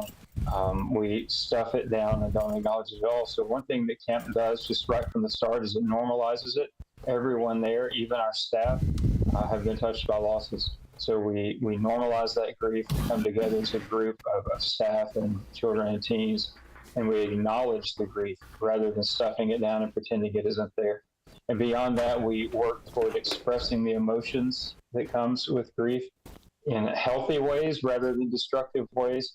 And we do that through a variety of activities that may speak to a particular teen or child in ways such as expressive art, expressive music, fun, a group, physical. You know, when you think of a camp, those sorts of camp activities, and sharing memories and stories of our loved ones. You know, I can't imagine anyone at the ages of 6 to 16 who have lost someone so near and dear to their hearts, perhaps a parent, a brother and sister. It just is devastating for that. And for you guys to organize this kind of camp is so great, making it free and open to anyone. But I know May 26th is when registration closes, so people need to begin registering now for this camp that is from June 21st through the 23rd. Tell me about the coping skills that you guys, you and your staff, try to teach at the camp, Mark. For sure. First is simply acknowledging that, so again, many people are taught that we should pretend our grief isn't there, that simply to go on and be strong. Be strong is something that you hear quite often when it comes to grief. And unfortunately, many people hear be strong and they feel like, well, that means I have to put on a brave face. I have to act as if I'm not feeling all of these things that I am feeling, but I'm supposed to be strong. There's this expectation put on me. And so I can't let anybody see that. I can't let anybody know what I'm feeling inside. So again, from the beginning, just normalizing that what you feel in grief is part of grief. It's okay to feel. It's okay to express it. Now, we do want to express in healthy ways. One emotion that people may feel with grief, sometimes we feel angry about the loss. And certainly there are healthy ways to express anger, and there are unhealthy and destructive ways to express anger. So we talk about that. We have some examples. One activity that we do every year involves going to the edge of a lake, and we have an emotion that we write. And for different campers, it's different what that emotion is, but a difficult, big emotion they've been holding on to. And we write that onto a rock, and we do a physical activity of throwing that rock into the lake to represent being able to let that out. So for someone who's holding on perhaps to anger, that physical emotion of throwing the rock in a safe place, the lake, instead of at someone, is a healthy way, for example, to let that anger out, and also that physical activity. There's an actual energy release there. We also talk about coping through art, coping through music. Now, not everyone, will that speak to. So we talk about other ways. We have a child life specialist who's a part of our team, and she's going to be doing programming with our age groups about that. We have a music therapist that is coming over from Levanter, who's going to be spending time talking about how music becomes a part of your coping, even if you're not making music yourself, how you can integrate music into your coping. We have other activities that we do that are specifically geared to talking about if you're having big feelings, what are some ways, a menu, if you will, of expressing those and coping with those that acknowledges, lets the feeling come, and lets you process, think through, express. What's up, Tyler? Good morning. In healthy ways, rather than keeping it bottled up inside, rather than turning yourself into a human pressure cooker, if you will, waiting for it to just explode. Since it's National Barbecue Day. We're talking about Camp Bravehearts with the camp director, Mark Smith. Camp Bravehearts, 3-day free camp, June 21st to 23rd, a safe space for emotional healing after the death of a family member for anyone who's 6 to 16. I know it's at For the Kingdom Retreat Center in Northeast Memphis. That's a beautiful campus, and it feels like you're out in the woods when you're actually in the city of Memphis, but it's beautiful, and there's so many great things for the kids to participate in. Tell me what you notice about campers as they participate in various studies and activities there at the camp during Camp Bravehearts. Andrew, kids are kids, and on day one we see a variety of personalities, just what you'd expect from a group of kids and teens. When we first welcome kids into camp, For the Kingdom has a great facility, and so there's we'll have some different, we'll have volleyballs, basketballs, different things that the kids can do just to kind of as they acclimate to being on site there. And you'll see some who are open and playful and quickly making friends and being loud like kids and teens do. Some are quiet and reserved and kind of hanging out on the edges, a little more introverted. But pretty early in the day, we have an activity, again, that acknowledges that elephant in the room, that we are all there. We're having fun, and everyone there, even our staff, all of our campers, have had a loss. Okay, that's fine. Thursday. And we begin to normalize. And as we keep doing activities, some fun, some serious, some physical activities that then we can make connections back to loss and expression and feeling. Some that are very focused on different aspects of loss and expression and emotion. You might see common ground between the campers begin to form. Just maybe over, you like Pokemon or you like soccer, so do I, and it's friendships that begin to form. Maybe it's, you lost your mom, I lost my mom, and common ground begins to form. Friendships begin to form. Campers begin to find that it's okay and it's safe to share because everybody here has had a loss, and nobody's going to judge me for what I feel in this place. So over the time together, then we begin to see some victories. Maybe it's a small victory where just someone who's been quiet through several sessions realizes that it's safe to share, and maybe they speak up and they share something that's on their mind. Maybe it's a larger victory. Maybe it's somebody who's really nervous, maybe about one of the physical activities. There's a climbing wall activity, and maybe somebody who's nervous about that, they take a small step. Maybe it's just they walk up to the wall and they literally take one step up off the ground, and that's the victory. And that's a huge victory because their friends that they've been with in their group are cheering them on and supporting them, not in a judgmental way, but just, hey, you can do this. We're here with you, which also is parallel to grief. Hey, we're in this together. We're here with you. So sometimes we also see big victories in the emotional front, like, hey, I've never really shared how I felt before, and now I feel like I can. And not just here at camp. Maybe I can go back and tell other friends or my family how I feel. These are the changes that we can see over our time together.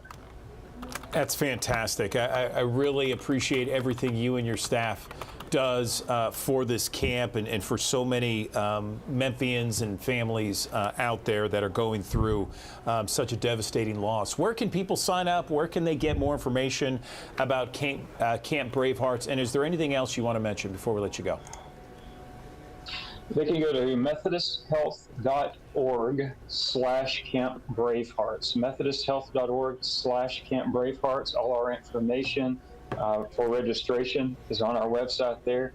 And also, if anyone would like to sponsor our camp, it is free for campers due to generous donations through the Methodist Foundation and the Methodist Golf Classic. So information about how to sponsor campers on the webpage. We're actually going to, Andrew, we're going to extend that registration out to May 31st, just to try to get even more. We're having great response. We want to get even more response to our camp. Just the last thing that I would share for everyone who's listening is grief is a normal and natural reaction to loss. And Methodist Healthcare wants to partner with our community to walk through that with you. So please check out our website. And if you know a child or a teen who's had a loss, please send them our way.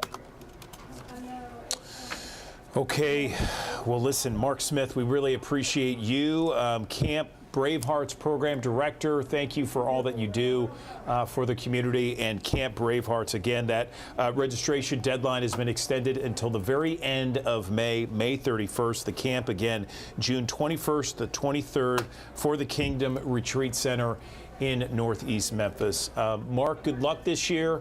Thanks again for all that you do. Thank you, Andrew.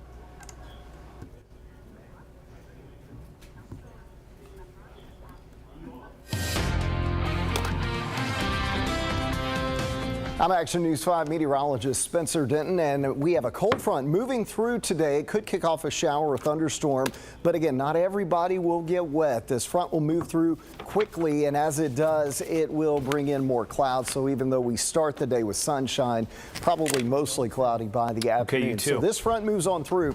Still could see a passing shower in North Mississippi tomorrow as that front lingers just off to the south, but then we'll see a much less humid air mass take place for Wednesday night into Thursday. And then our next front knocks on the door as we go into Friday. What's up, Jonathan? Most of Friday is looking dry right now, but if this system speeds up at all, that could change things. So we'll keep an eye on it, but it looks like most of the rain will fall Friday night after 7 p.m. There could be a few thunderstorms as well. In the meantime, here's a look at what we're going to see with these two fronts. They actually bring in less humid air a couple of times this week. Wednesday night and a Thursday, it's going to feel much, much better than it has.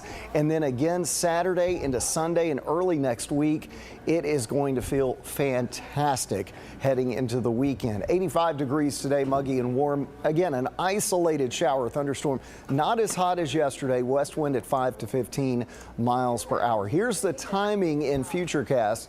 Again, it shows clouds out there off and on through the day after seeing sun this morning. And then as we go through the evening hours, 4 to about 8 p.m., a pop-up shower thunderstorm really possible anywhere across the Mid-South. Then as we go into tonight, tomorrow, we'll see just an isolated shower.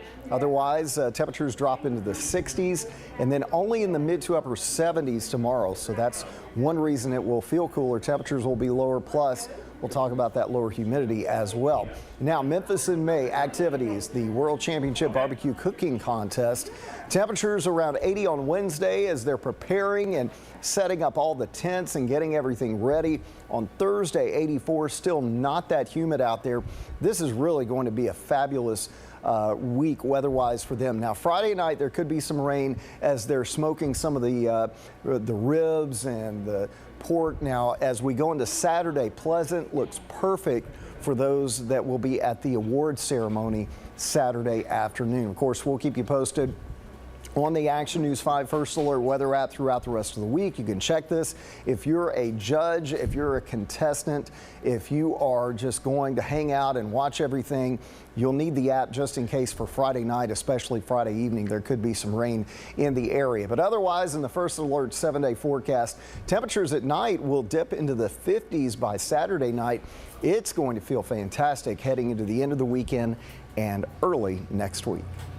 Tennessee, Arkansas, Mississippi, we know it as the Mid-South. Well, guess what? We are also in the stroke belt, meaning there's a much larger incident of stroke in our region. We have Dr. Anna Yang joining us from Regional One Health. She's talking to us about this issue and why so many people in our area experience a stroke. First off, Dr. Yang, it's glad to have you back on the digital desk. Let's talk about why we are in the stroke belt. What are some of the factors that put us in there? Yeah, so the stroke belt is this belt in the southeastern portion of the United States, starting with Tennessee, Mississippi, and Arkansas, and then going towards the east. And this area has long been known to just have a higher incidence of strokes compared to the rest of the United States. So to be in the stroke belt, it's about at least 10% greater strokes than the rest of the country. There are a lot of factors that could be contributing to this. There have been a lot of different factors that have been looked into, but obviously what I want to focus on is the ones that we can do something about. So that would include, things like your diet, your risk factors for, high blood pressure, diabetes, cholesterol, drug use, smoking. And then as far as risk factors, we don't have anything that we can't control. Race, unfortunately, is a factor as well, and African Americans are a lot more likely to have strokes than the rest of the population, which we do have a large population of here. We always run these PSAs, Dr. Yang, about what to do in case of a stroke. I think the acronym is FACE. Is that what it is? Tell me what the warning signs are. Yeah, so FACE or FAST. FAST is the most recent one that was out. Yeah, so FAST, so F for face, so you got the first one right. So the facial droop. A for arms, so if one arm is drooping, is weaker than the other side. And then S for speech, so slurred speech. And then T for time, so the faster, to remind you that the faster you see these symptoms, you need to call right away to go to the emergency room. Okay, and can you talk about what happens in those in the cases of a stroke? I know it's there's a distinction between mini strokes and larger, more dangerous strokes, right? Sure, yes. So broadly, there are actually two types of strokes. You've got your bleeding type stroke, which accounts for some of it, but the majority of strokes are going to be your blockage type strokes. So in either way, you don't have enough blood flow going to the brain. So what we call mini strokes are basically strokes in a smaller vessel that go away. So you have symptoms and your symptoms resolve, and then when you get your MRI, you don't actually really see anything obvious.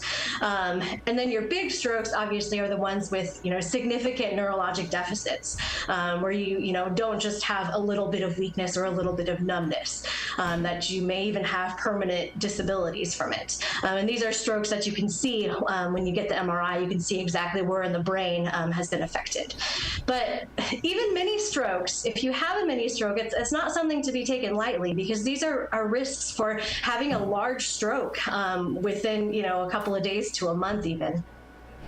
So even little strokes need to be taken care of and taken seriously. Yeah, no question. I know that. I've had some family members that have had some of those mini strokes, and it is nothing to mess with. Let's talk about some of these different factors that people cannot control. You said age, race, those are some factors. Tell me about that. Well, so traditionally we always thought stroke was, a disease of the older people. And in some ways, the older you get, the higher your risk. But at the same time, we're seeing it in a lot of young people too. Just not too long ago, I saw somebody in their 30s who, thought they were previously healthy have a stroke. So it's not impossible to have a stroke just because you're a young person. We're seeing it more and more often in people in their 40s and 50s. So definitely age is a risk factor, but that's not the only thing we should go by. And yes, race. So African Americans, like I said, have a much higher risk and rate of strokes than a lot of others.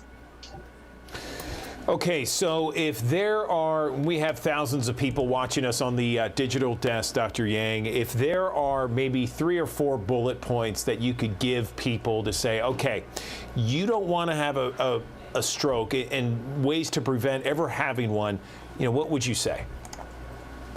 So the first thing I would say is go to your doctor, first of all, to get the things that you can control under control. So just because you don't know that you have high blood pressure or diabetes or high cholesterol doesn't mean you don't, because you've never seen a doctor. So please go get that checked. And if you do have these are things that can be managed. And so the more you can lower your risk, the more you can prevent strokes.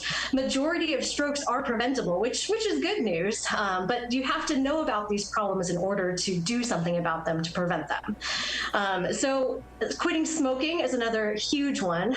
If you can quit smoking, ask your friends and family for help, or your doctor if you need medication to help. Smoking is a huge risk for stroke. And then, also watching your diet and, exercise, the normal things to stay healthy. Making sure, what you're putting into your mouth is what's best for your brain health and your heart health and your blood vessel health. And then, of course, avoiding drug use is another one. There are a lot of different drugs out there that can worsen your risk for stroke. So I would say definitely, A is to go to the doctor and work on these risk factors and do all the things that you can do to prevent the stroke. And then the other thing is, if you have one, please go to the ER immediately. There are medications, there are things that we can do, and the faster we do them, the better for your brain long term, the more likely that you can get some of your functioning back. Because, once the damage is done to your brain, the only thing left we can do is to try to prevent further damage and try to encourage your brain to, recover as much as possible. You've said a lot during this interview, Dr. Yang. Where can we get this information? Is there someplace online where we can go? So So the CDC has, some information on strokes, some basic information, some statistics, especially about, this area, the stroke belt, and, in general. But I mean, your greatest resource is going to be to see your doctor and talk to them specifically about, your personal risk factors and your personal medical history. Okay, I appreciate that. And then remember FAST, face, arm, speech, and time. Such a good acronym to remember. Dr. Yang, we appreciate your time. And thanks very much. Very informative. Appreciate it. Yeah, thanks for having me.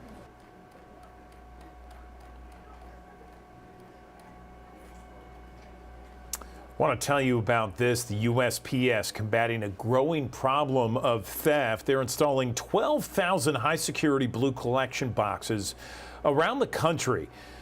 The USPS also updating the process for change of address requests to identify identity theft and prevent it. According to the USPS, 300 mail carriers have been robbed so far on the job this year. There have been more than 25,000 reports of theft from mailboxes.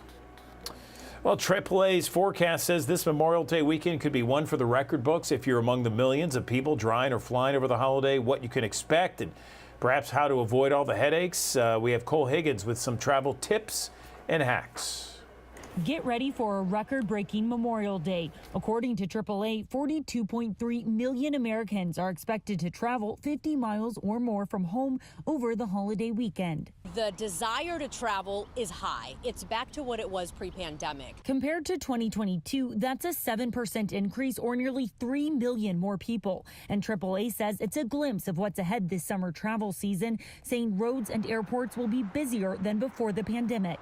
More people feel comfortable flying now. More people are booking trips ahead of time. And what that shows is that there's a demand for flights despite inflation. According to AAA, this Memorial Day weekend, we could see the busiest airports since 2005. AAA recommends booking the first flight in the morning since it has fewer disruptions than later flights. Don't check in bags and be flexible. Have those plan Bs and plan Cs in effect, knowing that potentially you could run into delays or cancellations at the airport. AAA says most travelers are expected to drive to their destination, while also noting car travel is still expected to be down from pre-pandemic levels by 500,000 travelers. Prices at the pump are likely fueling the increased demand for road trips. AAA says the national average for a gallon of gas is below $4, which is lower than it was last summer. AAA recommends avoiding the roads Friday afternoon from 3 to 6 p.m. and Monday between noon and 3 p.m. So if you can extend that weekend trip to Tuesday, perhaps, or maybe work remotely on Tuesday, come back Wednesday, play around with your schedule a little bit to avoid those big delays. For Consumer Watch, I'm Cole Higgins. Caitlin Winegrove. Okay, nearly 28 million American women suffer from painful uterine fibroids and a related condition called endometriosis. Both cause severe period pain and may lead to infertility. This morning, I want to tell you about some brand new hope for those who've endured such excruciating pain. It was the subject of a Best Life report. Check it out. Caitlin Winegrove is an elementary school teacher who one day hopes to have kids of her own. In teaching first grade, it's very important that you move quickly and you show up with all of your energy every day. But each menstrual period, she's sitting down from the pain of fibroid tumors and endometriosis. I have had painful periods and intense cramping. Fibroids are non-cancerous stalk-like growths inside the uterus. Endometriosis causes tissue to grow outside of the uterus. With fibroid pain, people feel very heavy and like a pressure associated with it. With endometriosis pain, typically that's described as a burning or a sharp stabbing type of sensation. Dr. Murphy performed Caitlin's minimally invasive procedure, revealing 10 fibroids. And for her endometriosis, we were able to remove endometriosis from about 4 different locations in the pelvis. Post-procedure, Dr. Murphy prescribed a new FDA-approved drug called Myfembree. So the way it works is it decreases the brain's message to the ovaries to create estrogen. Estrogen stimulates endometriosis and fibroids to grow. For Caitlin, it's been a lifesaver. I haven't been experiencing really any cramping. I've had very light periods since starting it. Myfembree was approved by the FDA last year. In addition to treating fibroids and endometriosis, the drug also serves as an alternative to birth control pills. A warning for parents and grandparents this morning. Watch your teens closely. The latest data from the FDA shows more than 2.5 million middle and high school students reported using e-cigarettes last year. That's 2022. More than 25% admitted to using them every day. So that's 1 out of 4 of middle and high school students admitted to using them every single day. That should not come as a surprise to anyone who has a teenager. According to the data, the Puff Bar and Hyde are some of the most popular vapes among some of those students out there. So the Better Business Bureau says they're getting record complaints about bad behavior on dating apps. They're calling it dating revenge. App users that can report on anything from documented misconduct to things causing emotional stress right now. Bumble has about 40 million users. It's trying to address this problem. Do you have an opportunity for anyone who feels that they were incorrectly removed from the app to inquire about why they were blocked? And we can then provide them with some additional information to hopefully help them learn about what may have happened in that process. Lawmakers are working on ways to make buying tickets easier from Ticketmaster with less troubles. It's called Unlock Ticketing Markets Act. It requires them to list service fees for tickets all up front. Last November, as a matter of fact, you may recall Ticketmaster crashed during sales for Taylor Swift's latest tour, prompting fans to speak out against it. So supporters of this bill called Ticketmaster Live Nation a monopolistic mess, and they vow to pass legislation to open up room for competition. Legendary singer Stevie Nicks coming to the Bluff City this fall. She is bringing her concert tour to FedEx Forum October 28th, 7 o'clock. Tickets go on sale this Friday at 10 o'clock in the morning. You can find them also on Ticketmaster and at the FedEx box office. All right, in case you missed it, another thrilling night on The Voice. Came down to the final seconds of the show to see if Mississippi native Holly Brand or Noiva Wright could get to the finals. Only one would make it, Wright becoming the 5th and final person to make the live finale. Former Miss Mississippi Holly Brand unfortunately came up short. The Voice finale is 2 parts. It was set for next Monday and Tuesday. Of course, you can watch it right here on Action News 5. We are back. We got our country big top 8 performances happening tonight. We're doing something that we've never done before. Soon, I'm going to open up a voting window. You're going to vote for your favorite performance, and then we're going to tell you by the close of the show tonight who is going to be in our finale next week. That is all coming up, so stick around for that. But how about what is going on here to my left? Well, he's teed it up kind of high for me, but I'll do my best and I'll work hard, and hopefully I'll make him proud. That's what I'm really worried about, is making him proud. I hope he's not disappointed and disgusted after first season and saying, oh my gosh, what have I done? McIntyre will join Gwen Stefani, John Legend, and Niall Horan as coaches in the fall. Scientists from Florida has put his name in the record books. This is U.S. Navy vet which is very much Joe Deturi. He's currently living in a steel and glass habitat about 30 feet below the surface. Let me show that to you there. 30 feet below the surface of a lagoon in Key Largo, Florida. He spent more time underwater than any other person in history. He's lived in the habitat under the sea now for 73 days, plans to live there another month, and he's hoping his experience will provide new information to scientists. And, I'm trying to find out what happens in the isolated, confined, extreme environment, which is very much akin to space travel. So we're going to be stuck in that tube for 200 days to get to Mars. This is just a preliminary experiment to figure out what happens when you're stuck in a tube underwater for 100 days. There he is. So Deturi says he hopes his feat can inspire others around the world, especially scientists who study life under the sea. When he emerges on June 9th, a team of doctors will thoroughly examine him to learn more about how his body reacted to the environment. Every 24 minutes, a baby is born in the U.S. and experiencing opioid withdrawal. Can you believe that? Every 24 minutes, newborns exposed to opioids during pregnancy are at risk for a condition. It's called neonatal opioid withdrawal syndrome, with the acronym NOWS. NOWS. A crazy situation here that we're just beginning to learn more about. I want to talk with Dr. Leslie Young. She's a practicing neonatologist at the University of Vermont Children's Hospital to talk more about this. Dr. Young, good morning to you. Tell me about the research and what does it show about the care when it comes to these opioid-exposed newborns. Good morning. Good morning. So our research has shown that by using the ESC or Eat, Sleep, Console care approach, we are able to reduce the amount of medications that babies receive following delivery by about 60%. And we are able to shorten their length of stay and the duration of time until they're ready to go home by about a week.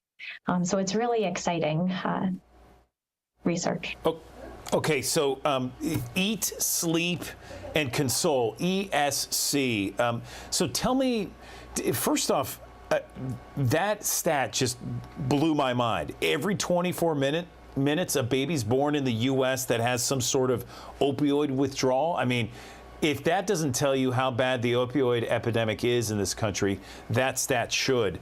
I didn't even know it was that big. And so can you explain, the problem when a baby is born addicted to opioids and what are some of the problems that nurses see? And now that there's this new approach that there's an opportunity there.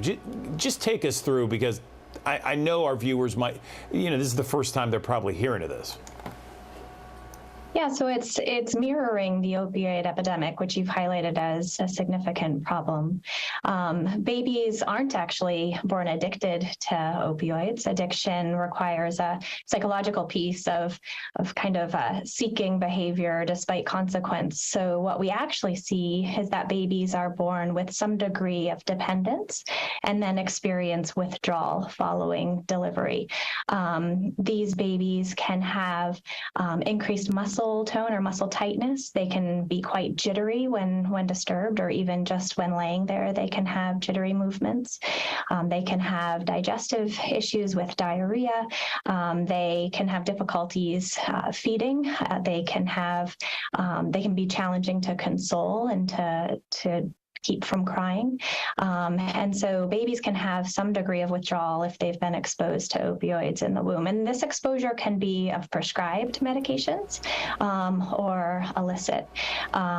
So our job as clinicians is to care for these infants in a way that keeps them safe. And the ESC care approach is the effective way that we've found to do that by really optimizing non-pharmacologic or non-medication-based care, so supportive care, having the baby in a low stimulation environment, dark setting, low light, swaddled, or even better yet, skin to skin with mom or another family member, as a really effective way to care for these babies. Tell me how bad this problem is in Tennessee. We're in Memphis. We broadcast to Mississippi, Arkansas, and West Tennessee. Do you have any numbers closer to home?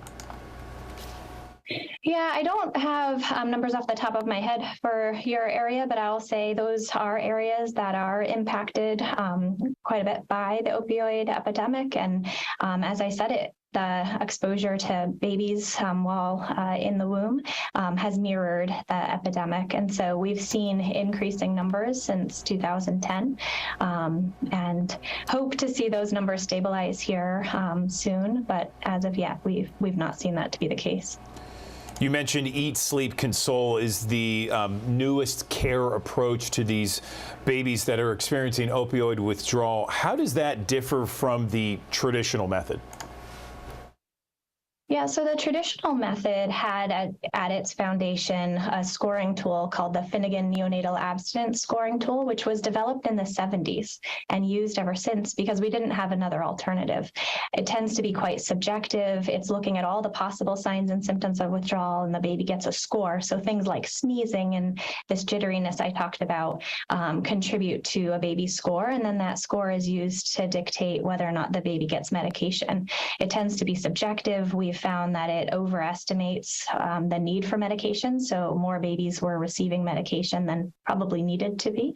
And so this alternative really looks at the functional components of what does it take to be a baby? What do they need to be able to do? And if they can eat, sleep, and be consoled in a reasonable way, then they're doing okay. And their withdrawal is well supported. Fantastic. And how does this research really address the opioid crisis? I mean, not only across here in the Mid-South, but nationally?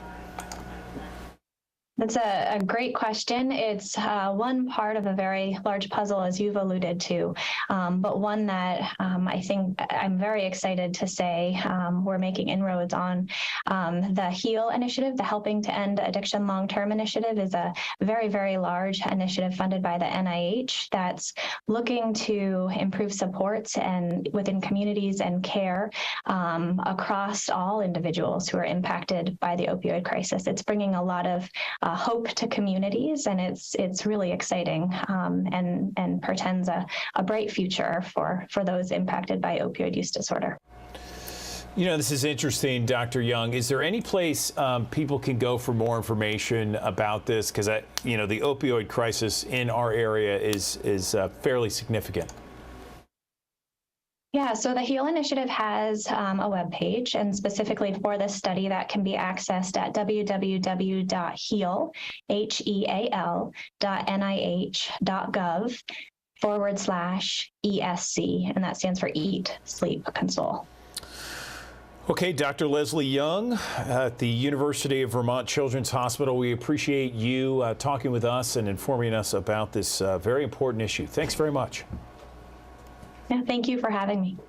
Want to switch gears now and talk to many of those viewers that are watching both on Facebook and our digital platforms, Amazon Fire, Apple TV, and Roku, about the job-seeking market and how to get your LinkedIn profile specifically up to where it needs to be.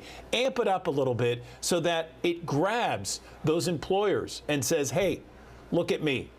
Hire me, consider me for this next job. Let's bring in the Senior VP of Marketing for Recruiter.com, Angela Copeland, joining us. Angela, welcome back. How are you? Thank you. It's great to be here. Yes, I appreciate you joining us, and let's talk about that market out there. So the last time we talked to you was several months ago, and you told us it was really a job seekers market. Is that still the same? And from your perspective, and how important is that LinkedIn profile these days?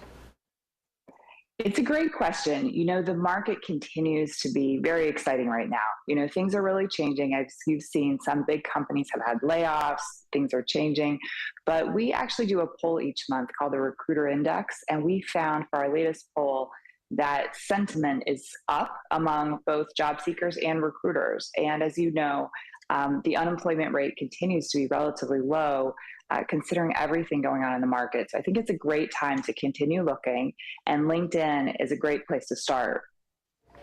You know, so many of us have LinkedIn profiles, and a lot of times, you know, we're unsure exactly, at least I am, of what to exactly post on LinkedIn. I mainly contain it to professional skills, professional workplace, not something that's silly. You know, I'll put that on other social media platforms, but only strictly with work-based stuff do I put on LinkedIn. Am I doing right? What's the best way to really enhance your LinkedIn profile? Yes, you are. So first of all, I hear from lots of job seekers who say, do I really have to do LinkedIn? Is it really that important? And yes, it is, especially if you have a job that's kind of a desk job. LinkedIn is critical. And I agree with you. Social things are meant for Facebook. LinkedIn is for professional. You know, LinkedIn has a lot of different uses. So one thing to keep in mind is that a lot of recruiters actually use LinkedIn to find candidates. I have heard from a ton of job seekers over the last year who've gotten cold calls from recruiters that are interested to interview them for jobs. And those interviews actually turn out to be jobs. But the way the recruiters found them very often was by looking at their LinkedIn profile. So what you want to keep in mind is that when a recruiter is looking for someone on LinkedIn, they actually search. They have a special tool where they can sort of search through LinkedIn profiles. So you want to be sure that yours is up to date. You want to have your current job, all of your current skills. There's a headline that you want to be sure to fill out, because that actually helps you to go sort of up in the search rankings in LinkedIn. And you want to have a picture, because you want to show those recruiters and the employers that you are a real person and that you're really there looking for a job.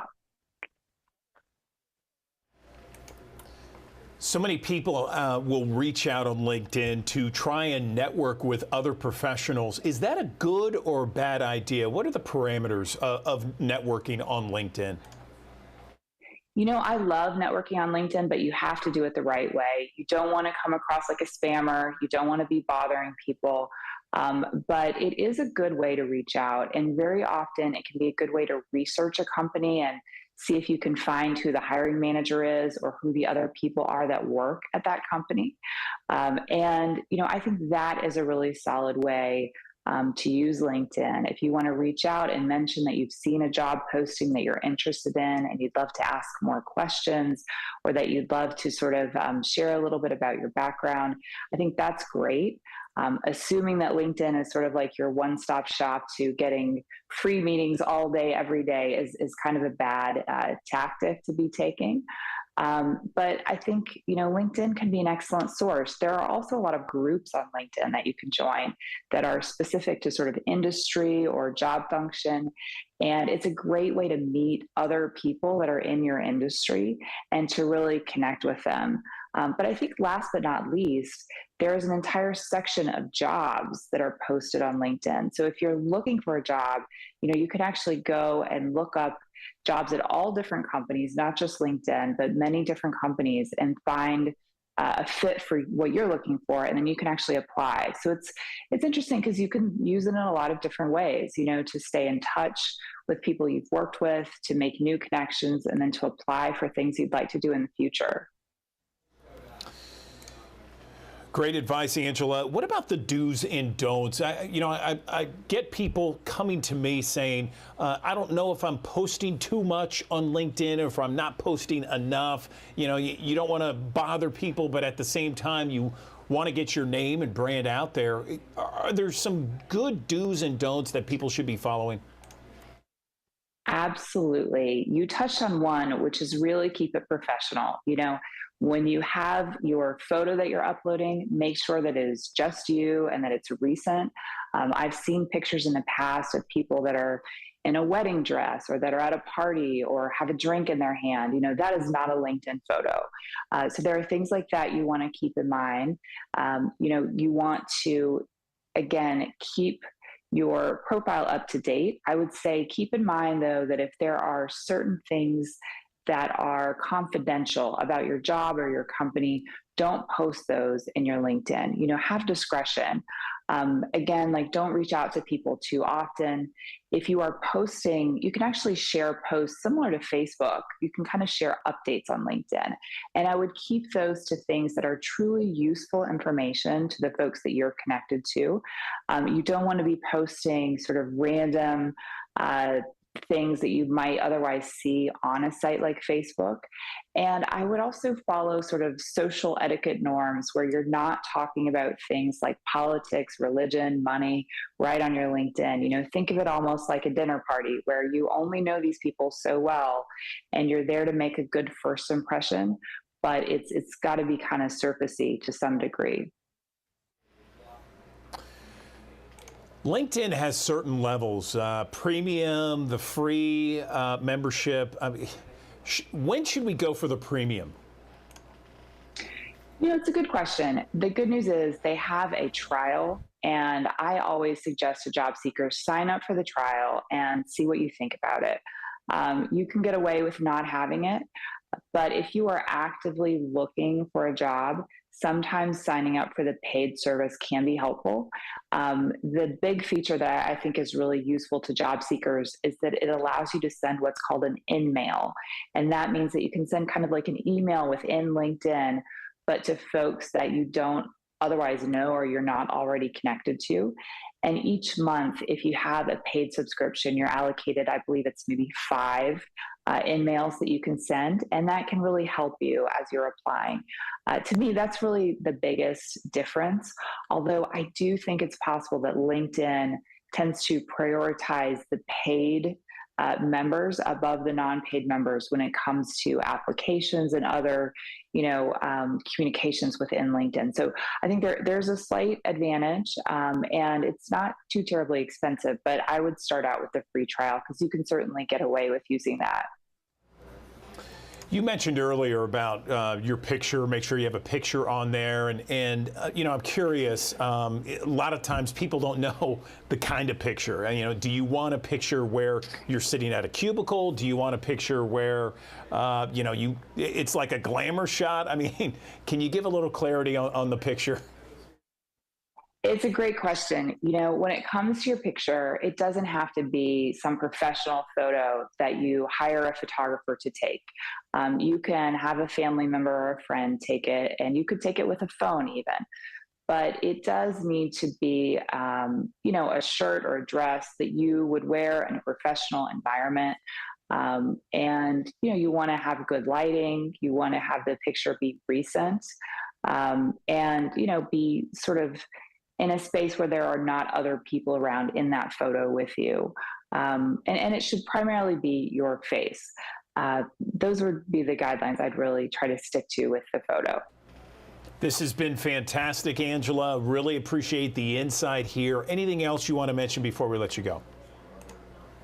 No, I think, if you're ready to look for a job, start now, because it can take months and you don't want to put it off. And, I would say one of the biggest fears job seekers have is, gosh, what if I get that job offer and it's not for me? But if it's not. I'm Action News 5 meteorologist Spencer Denton, and we have a cold front moving through today. It could kick off a shower or thunderstorm, but again, not everybody will get wet. This front will move through quickly, and as it does, it will bring in more clouds. So even though we start the day with sunshine, probably mostly cloudy by the afternoon. So this front moves on through. Still could see a passing shower in North Mississippi tomorrow as that front lingers just off to the south, but then we'll see a much less humid air mass take place for Wednesday night into Thursday, and then our next front knocks on the door as we go into Friday. Most of Friday is looking dry right now, but if this system speeds up at all, that could change things. So we'll keep an eye on it, but it looks like most of the rain will fall Friday night after 7 p.m. There could be a few thunderstorms as well. In the meantime, here's a look at what we're going to see with these two fronts. They actually bring in less humid air a couple of times this week. Wednesday night and a Thursday, it's going to feel much, much better than it has. And then again, Saturday into Sunday and early next week, it is going to feel fantastic heading into the weekend. 85 degrees today, muggy and warm. Again, an isolated shower thunderstorm, not as hot as yesterday. West wind at 5 to 15 miles per hour. Here's the timing in Futurecast. Again, it shows clouds out there off and on through the day after seeing sun this morning. And then as we go through the evening hours, 4 to about 8 p.m., a pop-up shower thunderstorm really possible anywhere across the Mid-South. Then as we go into tonight, tomorrow, we'll see just an isolated shower. Otherwise, temperatures drop into the 60s and then only in the mid to upper 70s tomorrow. So that's one reason it will feel cooler. Temperatures will be lower, plus we'll talk about that lower humidity as well. Now, Memphis in May activities, the World Championship Barbecue Cooking Contest. Temperatures around 80 on Wednesday as they're preparing and setting up all the tents and getting everything ready. On Thursday, 84, still not that humid out there. This is really going to be a fabulous week weather-wise for them. Now, Friday night, there could be some rain as they're smoking some of the ribs and the pork. Now, as we go into Saturday, Pleasant looks perfect for those that will be at the award ceremony Saturday afternoon. Of course, well, as meteorologist Spencer Denton said, it's hot, it's humid. Sometimes it can get a little muggy outside, and there's a lot of sweating going on. But you know who's cool, calm, collected each and every Tuesday morning? My friend Talisa Franklin joining us on the Action News 5 digital desk from the studios of WAVN The Trend. Talisa, what's happening? I know you're busy right now. This is a busy time of year for you. It is. And you know what? I love it. I wouldn't change it for the world, right? I love this time of the year. It's like I got more stuff on my plate, Andrew, because I understand that I got to do something to make sure that I'm helping people, pushing people to their purpose. And that's what's happening. You know, even though I'm busy with Juneteenth, and I'm telling y'all all the good things about Juneteenth. Oh, I'm so excited, right? But this Saturday, I just wanted to personally invite you to a mental health, the keys to a mental health. Y'all know I'm all about this mental health because I believe that we can be the best persons that we can be if we take care of our mental health. And so I'm excited for Pastor Quentin and First Lady Smith for inviting me to come out on this Saturday to do a workshop, y'all. It's going to be power-packed. Great information. I know that people's lives will be changed when we get through because I want you to understand how to unlock those things in your life that is you thought that was locked out. And more so, I want you to take back those keys. If you've given people those keys to control you, no longer they can control you and your mental health. You have the key to your mental health. So I want to invite you. Registration is absolutely free. Cost you absolutely nothing but your time to spend your Saturday morning with me. Yeah, spend your Saturday morning with me. So we're going to do that. Greater Pain Chapel AME. I'm excited. Thank you all for having me on this Saturday.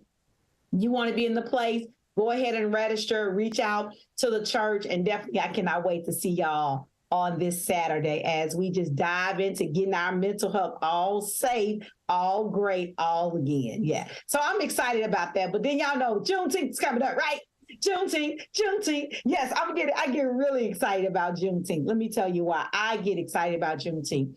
Because Juneteenth in Memphis is just not about one day, and we celebrate that, but the whole month, y'all. We have so many great things planned. And so one thing that we needed to combat, and we started it last year, was there's infant mortality is happening right here in our city. And so we said, what can we do? What can we give moms the freedom of? So last year we had a pleasure of doing a community baby shower empowerment luncheon. It was absolutely beautiful, right? We had mental health partners. We had partners that was giving all the good information you need to make sure that you're a great mommy in this season.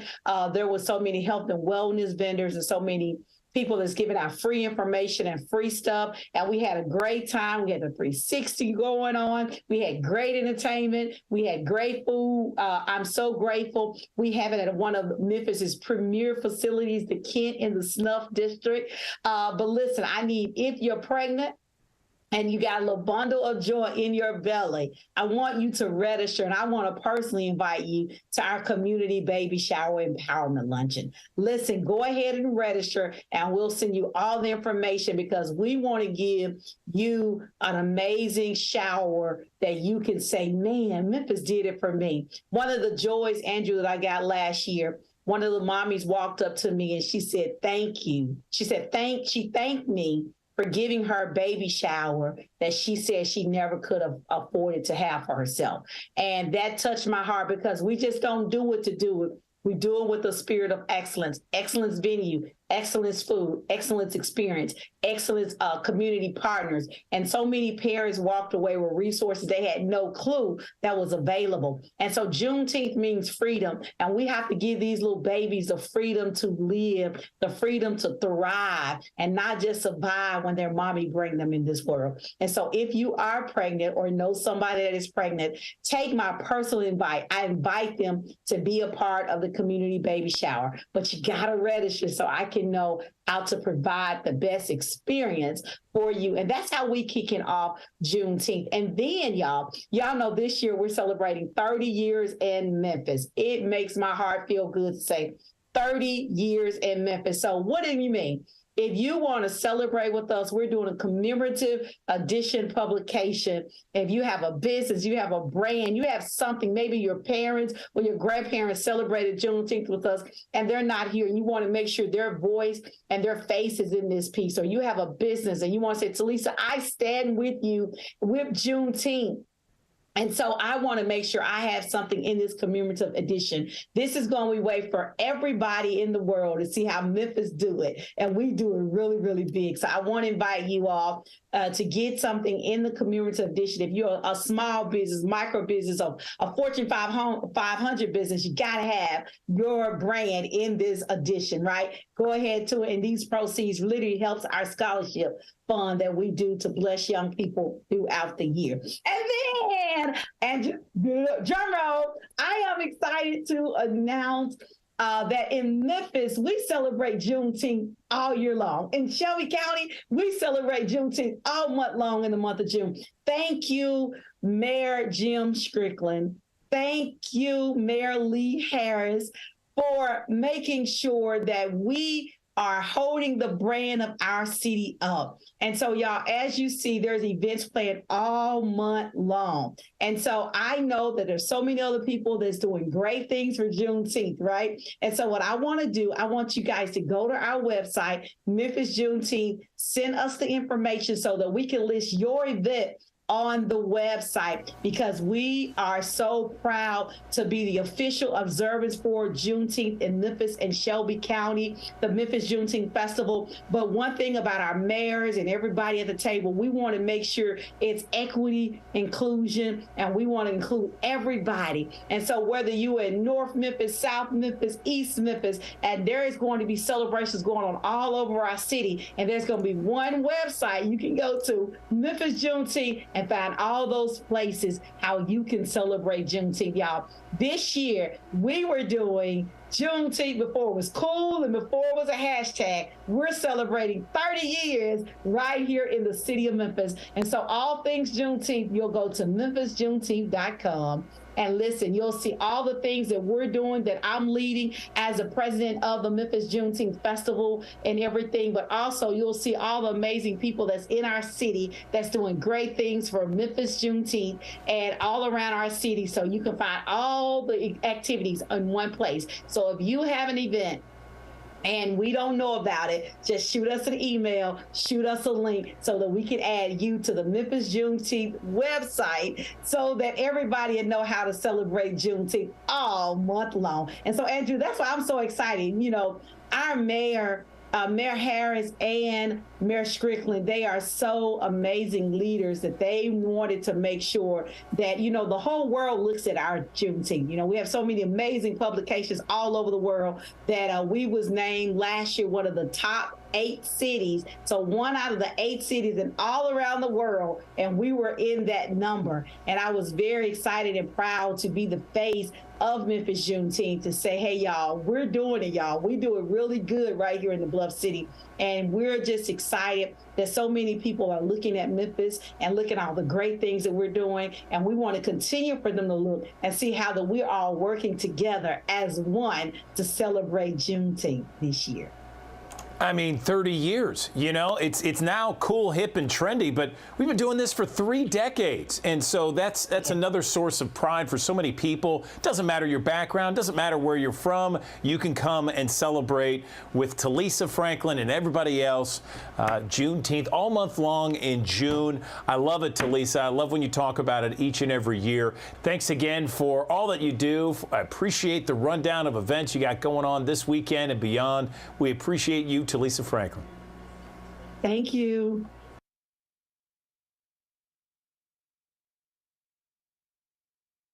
Good morning, everyone. Andrew Douglas in the Action News 5 digital desk. Let's talk about the PACT Act. That's what President Biden signed into law last summer. It's authorized basically one of the largest expansions of VA health care and benefits in U.S. history. Let's talk now about what the PACT Act is with the press secretary of the Department of Veteran Affairs, Terrence Hayes, joining us on the Action News 5 digital desk. Good morning, Terrence. Let's talk exactly what the PACT Act is for our viewers that may not be familiar with it. Yeah, good morning. The PACT Act is probably the largest significant law that expands health care and benefits to veterans who may have been exposed to burn pits, Agent Orange, and other toxic exposures. As of today, VA has granted more than $1 billion in PACT Act benefits across the country to veterans and survivors. So again, this is important to get this message out to as many veterans and survivors as possible to take advantage of this law. Let's talk about who can apply for benefits under the PACT Act. Yeah, this impacts Vietnam War veterans, Gulf War veterans, and post 9/11 veterans like myself. And of course, survivors of those wars as well. So to any of those individuals who may believe that they may have been impacted by toxic exposures or burn pits or Agent Orange, please visit our website at va.gov/PACT. There's 23 new presumptive conditions there. And if you have any of those 23 conditions, or if you're a survivor and your loved one passed away to any of those 23 conditions, stop everything you're doing. Give us a call at 1-800-698-2411 or visit your local veteran service organization like the VFW, DAV, American Legion, and they have accredited service officers accredited by VA to provide you free assistance in applying for your claim today. I understand August 10th, later this year, just in a few months, is a very important date. Can you tell me about the significance of that date, August 10th, 2023? That is a significant date. And what that date is a year from when President Biden signed the bill into law. And this impacts veterans and survivors across the country. If you apply for your benefits before August 10th of this year, you have the potential to receive backdated benefits to when the president signed the bill into law. So there is a sense of urgency for all of us to ensure that our veterans and survivors have this information so they can apply for those benefits now and get those backdated benefits from when the president signed the bill into law last year. What about special health care enrollment period for post 9/11 combat veterans? Tell me what that is.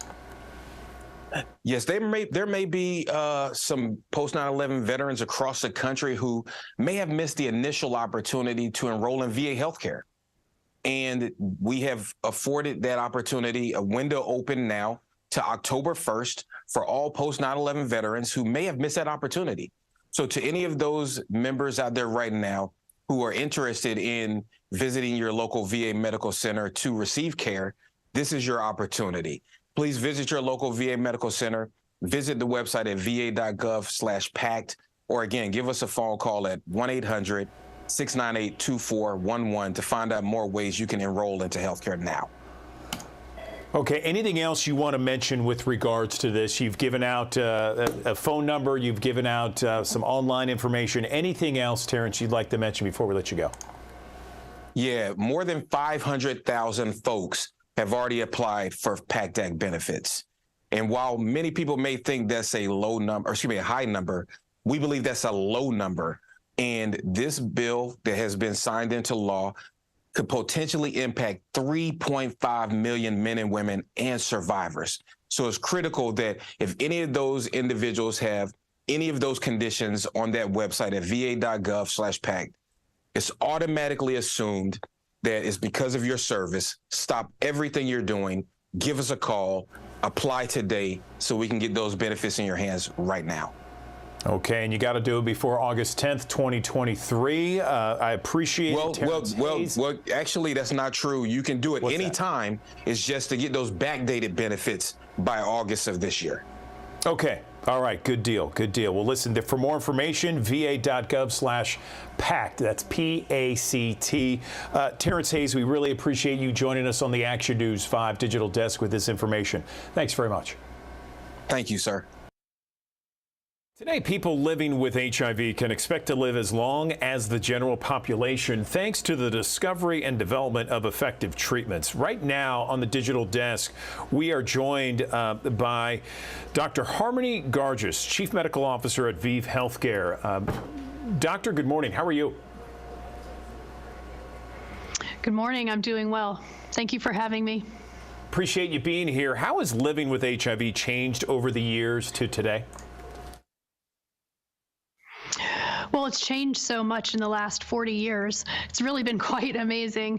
When you think about when HIV was first discovered 40 years ago, we didn't have any effective therapies, and unfortunately, many people died of HIV and AIDS while waiting for medicines to be developed. Then we did develop medicines to treat the virus, but the older regimens were complicated. Multiple pills, multiple times a day, difficult to tolerate, and it was really challenging for people to adhere to those regimens. Fast forward to today, and thankfully now we have simplified regimens that are much better tolerated. So we've really made huge advances in HIV treatment to the point that people now should be living long and fulfilling lives with their HIV. The one area, though, that has not changed as much as we would like is in the area of stigma and discrimination. So despite the advances we've made in therapy, unfortunately, many people living with HIV still face stigma and discrimination, and this provides a real barrier to them getting the care that they need. Let's talk about treatment and how it's progressed, and where do you think it's going next? Sure. So HIV treatment has changed dramatically. In the early days, people would have to take whole cocktails of pills to treat their virus, sometimes 20 pills in one day. And again, they had really undesirable side effects. So as we optimize therapy, we've now moved to where most people can take one pill once a day. And now we even have long-acting regimens on the market where people can take injectable medications every 2 months to treat their HIV. So we've made huge progress, but our work is not finished, and we're continuing to look for new medicines to deliver to people living with HIV, and especially focused on that long-acting therapy area, trying to develop medicines that will go even longer between dosing intervals. Dr. Garges, I know that there's this conference, the CROI conference, a medical meeting that really brings together scientists and doctors from around the world to share the latest advances in technology when it comes to HIV. What came out of the latest conference? Can you tell us? Absolutely. CROI is an incredible conference, one of the premier HIV conferences we have every year. And at ViiV Healthcare, it's such a privilege to be part of that conference that really is focused on advances in both HIV treatment and HIV prevention. I'd like to share with you positive findings from one of our studies that we presented at CROI that really looked at people on a commonly prescribed oral daily pill known as Biktarvy versus going on to our long-acting regimen known as Cabenuva, which is, again, administered every 2 months.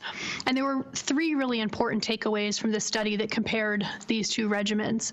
First, we demonstrated that the long-acting regimen was just as effective as having to take a daily oral pill with a similar safety profile other than injection site reactions occurring with the long-acting therapy.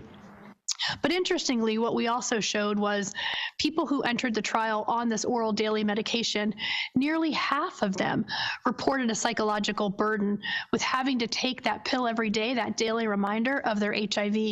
And then when they moved to the long-acting injectable, their treatment satisfaction improved, and 90% of them said they preferred the long-acting option.